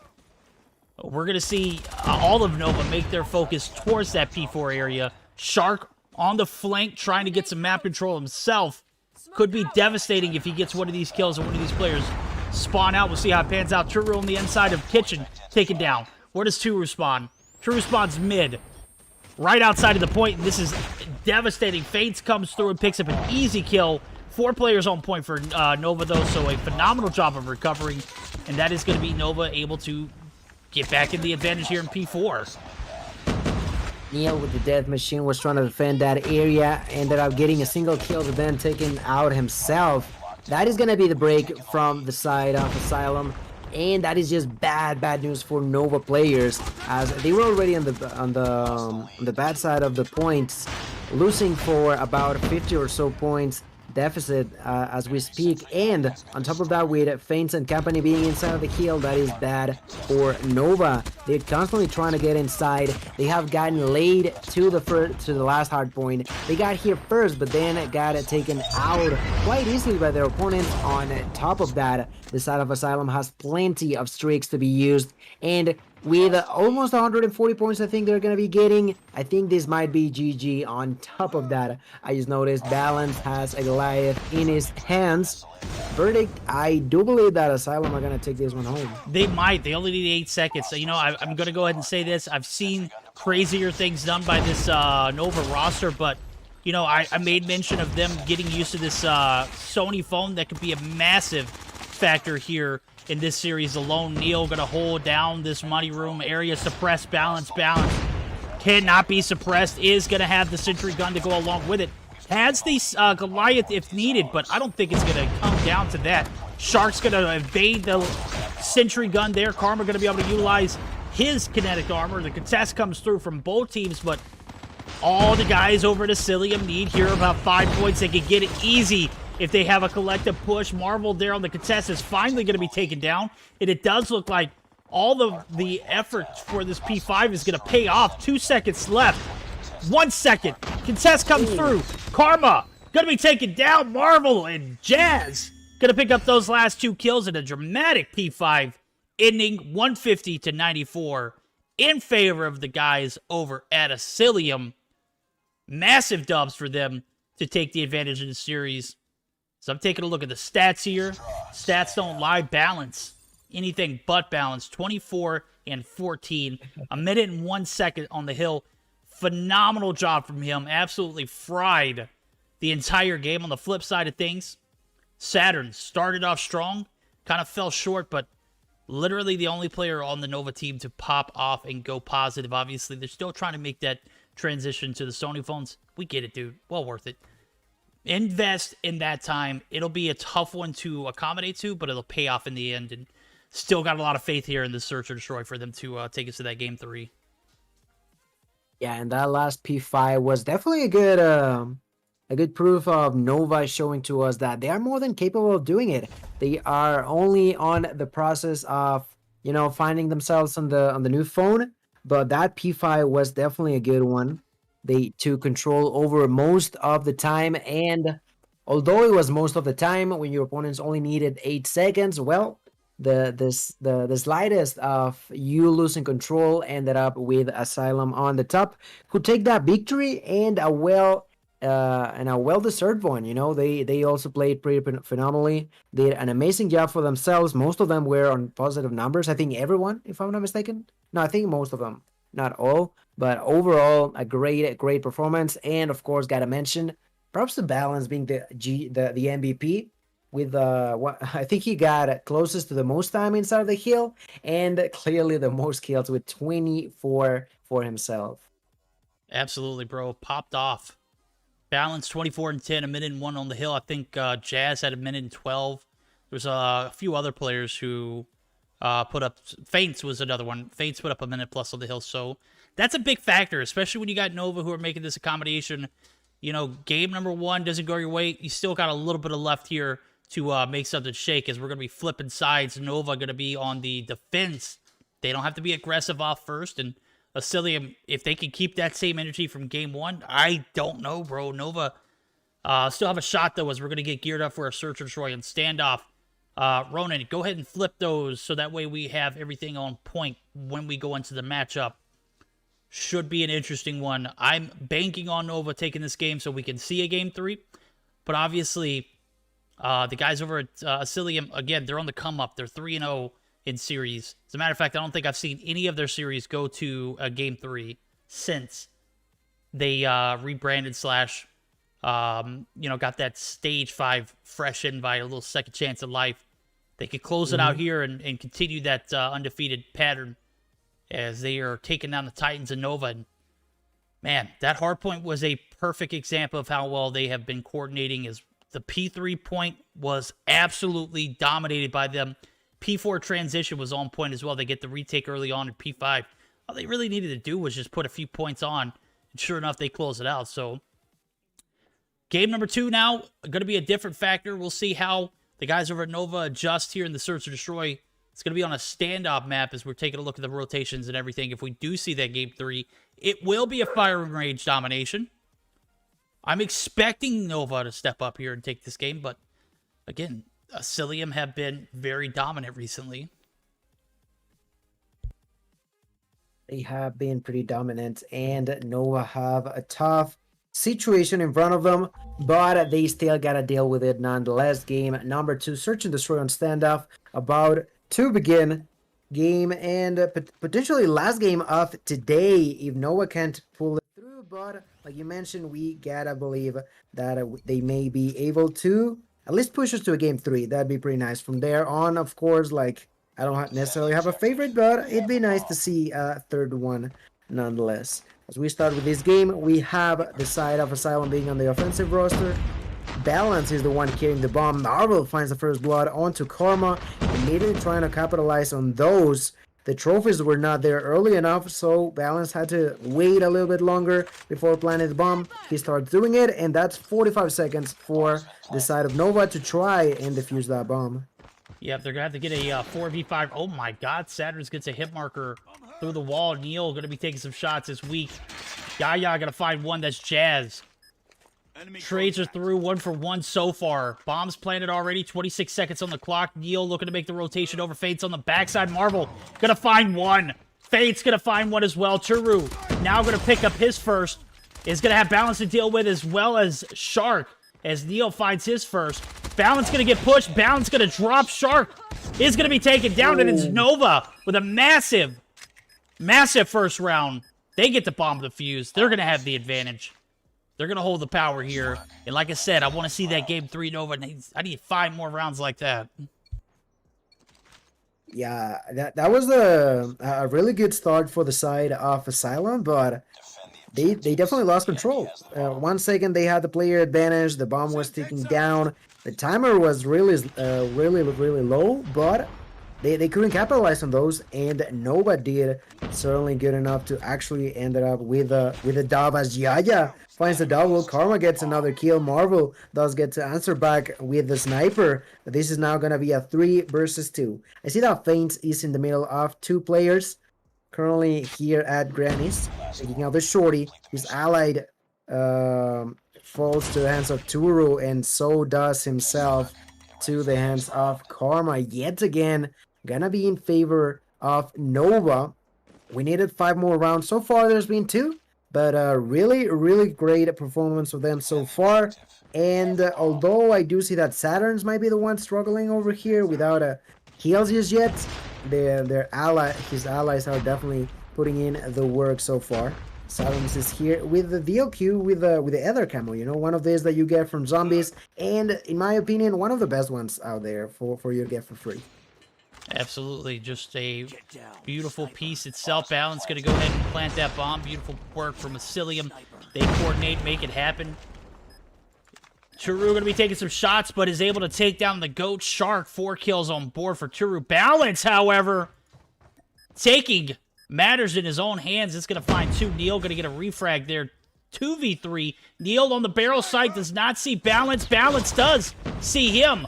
Marvel drops. Turu picks up his 5th. Balance on the bomb head glitch. This is a tough one. Even if he does win that, Balance was right there, or Feints was right there to get the refrag if necessary. A much-needed round there for the guys over at Asylium. They put themselves on board for the first time. We'll see if they are able to do the same thing here. Nova took a big advantage on those first 2 rounds, but I think Asylium might be onto their strats. We'll see if it pans out. As the free push towards A came through last round, it doesn't look like anything's going to come free this round. Neil finds his 4th. Balance. OP, not this round. We'll see you back next, buddy. Shark struggling so far, but still plenty of search to be played here. Shark trying to get through this gas station area. Neil and 2 other players are actually going to make the push up before collecting themselves back into the deli area. Push comes to shove. Marvel picks one up, and that's Neil dropping 1-for-1 trades. Yeah, Marvel picked up that frag, and that's a 4 versus 4. A minute and 10 seconds on the clock remain as the push goes for the B-bomb, for the A-bomb in the hands of, oh my god. Oh my god, Saturns! He just got a triple. Oh my god, he was flashed, bro. He was flashed. They pushed Tractor, that was the wrong move. Saturns turning up on a Tuesday, my guy. He's got bombed down too. Jazz, the last one alive, is going to be on the backside of Granny's. What a play. I was like, Saturns, you got to do something here. You got to make something happen. And bro, did he. The R9 on point. Doof, doof. Action, 100%. Jazz only has about 35 seconds to make something shaken. I don't see too much popping here as 2 players are going to be up top. They're going to go ahead and take some shots. Karma's going to get credit for the kill. And that is going to be a 3rd round now in favor of the guys over at Nova. A 3rd round indeed. 3-1, favoring the Nova roster, doing a phenomenal run here. Everyone is putting in the work on the squad. While on the other hand, we have a couple of players from Asylium struggling a little bit over here. But still not the end. Neil once again takes that first blood onto Balance. The sort of MVP so far from the side of Asylium has been taken out twice in a row as the first blood came in. Fortunately enough, they got to answer back immediately. Feints gets another kill onto Turu, and that's going to be a 2 versus 4. The bomb is going to be planted, and now Karma and Neil had to pull it through. Neil with a sniper, Karma with the MX-9. Karma currently in a bad situation, being pushed by a player from Granny's. Still gonna be surviving. 30 seconds on the clock. They're trying to make their move, but there's enemies all over the place. Karma finds the first one and takes the kill into Marvel. Immediately starts reloading, finds someone over at the tank. Takes the kill. His ally is down. 1 versus 2, 50 seconds on the clock. But that's not gonna be enough time. Tries to go for the aggressive play onto Jazz, but Jazz was definitely ready for that move, taking that round. First 5 had gone by. The advantage is going to be for Nova, but the side of Asylium are definitely still on the fighting situation. Yeah, they are. They have the advantage. We're going to flip sides. Now we're going to see the strats here for the guys over at Nova. Yaya going to go ahead and get that bomb, or that car to detonate. Don't want any kind of casualties on the backs of a nade being well placed. Jazz! Oh my god, Jazz pushed up way too aggressive. Balance as well. Balance drops as he was caught right there on the broken wall area. This is going to be a 3v5 2-man advantage for Nova. As they're clearing their P's and Q's, they find another. That's Shark, who I believe has not had the best game of his life. Karma, however, on the flip side of things, is 6 kills deep. They're going to make this push up. Marvel and Fates make that just Marvel. Marvel in a 1v5. Yaya is blasted. Marvel picks up his 6th. Bomb is going to go down, however, and the pressure is going to be felt majorly for Marvel. He's going to have about 40 seconds to make something happen, and 2 players in court, or 1 player in court, 1 player in warehouse. Market, rather, is going to be the case. 1 more shot there from Marvel, but that was the last shot he takes as Neo catches him. As I said, that 1 player in Market was a factor. Neo played it well. That's going to be 4-2 now as Nova steamrolling it, making it look good. As the Search and Destroy, a major redemption so far from the hardpoint. Yeah, another round given for themselves in the side of Nova. They are being quite aggressive in here. I see Turu just being so on track with his allies, trying to plant the bomb right now. Immediately doing so, the 5v5 continues to be happening in round number 7, but 45 seconds on the clock remain so that Asylium may try to defuse this bomb. Marvel is once again sniping with his DLQ, trying to find an enemy off guard, trying a couple of wall banks, not really landing onto anybody, unfortunately for him. But the timer continues to go lower and lower. Balance finds the first kill, and immediately drops that to the hands of Shark. Jazz is taken out, Marvel is as well. That is only Feints on a 1 versus 3. 15 seconds on the clock, and Saturn takes the kill that was needed for Nova to be in a 5-2 lead. 1 round away, Nova have done it so phenomenally good on game number 2, and they are 1 round away from taking us to a 3rd game. They are 1 game away from taking us to a 3rd game. I asked them to put up 5 more rounds after that first one. They put up 4 so far. Saturn's going to be in a position where he is absolutely one shot, but is going to be able to recover. The nades come piling in. Jazz on the opposite side of Statue. He's got 2 players to work with. Balance pushes up. Balance drops. Shark hasn't had the best game yet. Only 1 kill on board. Take it down. Churu is a beast. Finds his 8th. Karma's going to find 1 as well, and that is going to be Marvel and Fates in a 2v4 yet again. Fates going to be making the full-on flank. Marvel still stuck here on the barrel site. Going to be taking shots. Neo actually going to be very weak. 7 kills on board for him, too. We're going to execute the bomb plant. Now it's just a matter of time. Marvel going to try and peek the barrel site. Doesn't expect 1 to be there, but sure enough, there he is. Turu absolutely violating, and we are 1 player away from going to a round 3, or game 3. Saturn's going to do the deed. He picks up a 7. 6-2 win, dominant fashion. 2 days on the Sony Xperia versus 3 to 4 months. I think Nova's got the hang of it now. He certainly did. What a game, what a performance for these Nova players. Just definitely going over Asylium in a really dominant manner. A complete opposite of what we saw on game number 1. They literally swap ways of playing, you know. Nova was outperformed on the first one, and they outperformed their opponents on game 2. 1-1 tie up, and this time the MVP of this game is going to be Turu with 9 kills for him. Yep, Turu, your objective player as well as your fragger there. 9 kills on board for him. On the flip side of things, I mentioned how Shark was performing. I don't know if there was a connection issue. Obviously, he didn't have the best game of his life. That is quite all right. There's still a game 3 redemption. And now Asylium, who have won 3 series in a row without taking an L, take their first L. This will be a little bit of adversity for them to overcome here as we're going to be moving on to a game 3 scenario. It is a firing range domination, guys. We've got plenty. Well, we got 1 game left. I know that for a fact. But this one is going to be spicy. This one is going to have the sauce. This one's going to have the juice. It's going to have all the above, bro. There's not going to be anything left behind. As a matter of fact, let me see. Everything is good. We started this series out, and the hard point was well played from Asylium, but a well-answered search and destroy is going to come out on top here. Nova, who have probably had one of the better seasons they've had since last season, have 125 points to stake their claim for a second-place finish. Could very well close out the season in that second-place slot, but you need a little bit more cushion in order to do so. They need to find this 3rd game win A lot is on the line for them. Asylium, on the other hand, they were just looking for a playoff berth. They absolutely secured that on the backs of those last 3 series. This 4th one, however, we could see, you know, it has gone the distance. We could see who's a better team here right now. I can't tell you. Nova, that Search and Destroy was disgusting. Asylium, I'm gonna need you to step your game up, guys.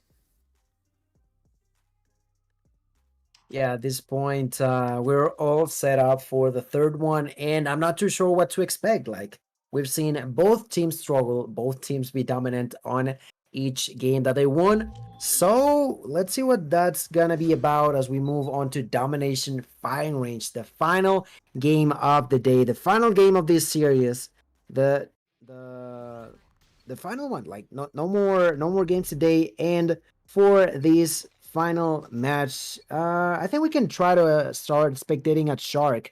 Shark was the player from the side of Asylium that, in my opinion, struggled a little bit on the last game. Yeah, he struggled. Seems like, absolutely. In here, he's gonna start up by defending the trailer area, trying to gain some control.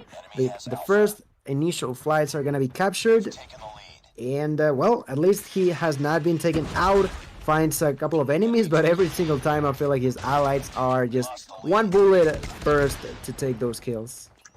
Yes, indeed, as we do see a little bit of traction on the B side for Nova. Don't want to push up too aggressively without covering your angles. Looking to get those frags initially, counting those kills to drop. Marvel and Shark gonna make the push up. Karma's gonna be dropped instantly. Trailer control gonna go back in the hands of Nova. A side going to be capped. C actually going to be held here by Shark on the backside. American is going to anticipate the push, but Saturn's going to be able to clean it up. A is going to be halted. C is in danger now. And we're going to see A back in the hands of the guys over at Asylium, but no traction on C as of yet. Karma and Saturn's going to be pushing up. Jazz going to be there for the contest. Jazz going to be taken out. C is going to be traded. The advantage in points-wise is going to go in favor of Asylium, but that's on the backs of a short temporary double cap. And now the panic is going to come, well, not the panic, but the Sweatfest is going to come through, and Nova going to pick up a few kills. The kinetic armor to go along with it. Marvel up top going to get laced, and the B cap comes through. Nova going to be able to reclaim the advantage here as long as they can maintain this A and B, or C and B cap. Right now, Saturn's is in a 7 kills rampage right now, going for the 8th one, getting it, but from the back, there was Jazz, but nonetheless, he gets all of his core streaks. That is just good news for the Nova roster, has that airstrike, Goliath, and this cluster strike to be used whenever they want. Triple cap is gonna take place, the streaks are gonna be used, and Nova wanna take the biggest advantage they can before this round is over. Yeah, I did notice that Saturn's does have a cluster strike as well as a Goliath. I think he's going to hold on to both of those for the second half. No need for a cluster or a Goliath here in the first half. It is pretty much all theirs. A side is going to get pushed. Asylium going to have 3 players on it. They need to do it quickly. They do. No triple cap for that long. Can hold back. Asylium going to find that home flag they desperately need, but at what it costs. About a 25-point advantage in favor of the guys over at Nova, and it's going to continue to rise and rise. Only 30 points so far. His first half has been pretty devastating. Nova, however, absolutely loving it. The round is still not over, but it certainly is hugely in favor of this Nova roster. On top of that, like you mentioned, Saturn's has 2 really good streaks that can be used to help the team, but not only himself, also Karma is going to be holding onto a different Goliath. This first round is going to be over. It's going to be 75 to 40 points, I think. Maybe Asylium is going to get that last point. No, they're not. All right, 75 to 39. The lead is for Nova. The streaks are for Nova, and they are on track to actually take this victory. The side of Asylium gotta make sure that these first initial seconds are in their favor and immediately get not only the kills but also the flags so they can defend about what's coming for them. Yep, indeed. As we see the C cap going to come through for Nova, Neo going to be able to solidify it. A slowly but surely coming through for Asylium. Need to be smart and coordinated here. Asylium can't make any mistakes. Got to be a flawless round. Nova going to capitalize on a little bit of map control early on. Balance going to be taken down. We're going to see a Predator missile come through. I think that might have been Jazz's. Jazz does find one. Fates finds one as well. The kills are going in favor of Asylium to start off. Yaya picks up his first, but Saturn still has a Goliath and a cluster. That is massive. I don't think the Asylium guys know it, but regardless of what's going on there, we're going to see the push come through the B site. One player gets dropped. The cap is going to come through. No, it's not. Jazz going to stop. Is being taken down, but the B cap is going to eventually come through. A is going to be traded, and now we're going to see Neil on the C side. Could make sure that they get flip side panic for Asylium, but Neil has to get this C side covered. As we see, A is eventually going to be capped. Jazz on the backside of trailer. A is going to be... No, it's not. It's going to be halted. Still, lead in favor of Nova, but no double cap in sight. Keep in mind, Saturn still has the Goliath and the cluster. He's going to utilize the cluster. He's going to put it on C, but it's a day late and a dollar short. He finds two, but is it able to capitalize on the placement? Picks up 4 in the feed, but only an A flag is going to be capped. Nova might be dropping the ball here. C is going to be pushed. Shark going to be taken down. AC cap is in play. A is instantly traded. Now we have a 20-point advantage. Slowly dwindling down for Nova, and the power is shifting in the hands of Asylium. I don't know if this is a triple cap scenario, but it sure is close to one. So it's gonna be... No, it's not quite there yet, but definitely the side of Nova need a few more seconds. And on top of that, Turu decided to use this Goliath and try to make sure that he is taking the most value out of it. Find Shark, but Shark was ready for it. I think actually it was Marvel with a drone who got the kill. There's still another Goliath alive. That is going to be from Karma, walking his way onto the flag, trying to capture Bravo. He's gonna be there. He's gonna get inside of it, but the push is just too strong. Does he have enough health? He does not. Ends up getting taken out because Alice managed to capture B, and the double cap is back again, going to be in favor of Nova. It is a back and forth affair so far. C looking to get traded there. A, no progress for Nova. Shark gonna go uncontested here. Finally, Karma gonna be able to come through and slow the C cap through, but only a 13-point lead. This is coming down to the wire. I don't think Nova can win off this. As a matter of fact, Asylium on a second half performance trending to overcome that deficit that they found in the first half, but it's going to come on the backs of Faints holding C site here. Karma on the back is able to win the gunfight. No, is not. That is going to be the A and C flip. Shark maintaining fort. Didn't have the best search and destroy game. Doesn't matter. Kinetic armor OP, bro. I don't care what anybody says. But Kinetic Shield can definitely help you in multiple situations, and that one was one of those. The capture trying to take in place from Jaja, not going to be the case. The streaks are left and right being used from both teams, but the capture continues to be Charlie and Bravo in favor of the side of Asylium. That's all they need if they want to take victory, and they are making sure that it remains to be that case. Everybody's pushing for B, everybody trying to get inside Faints with 24 kills getting taken down by Turu. Multiples have over 20 kills with how savage this game has been, but Nova gains control over B again, and they are going to continue to be in the lead. Asylium are fighting the hardest, just trying to gain control, eventually drops dead. 142 to 138 verdict. Who is going to take this game as Asylium are close to capturing B again? Oh, it's going to be a nail biter, but I think Nova have it on the backs of a double cap here. They get the B progress halted.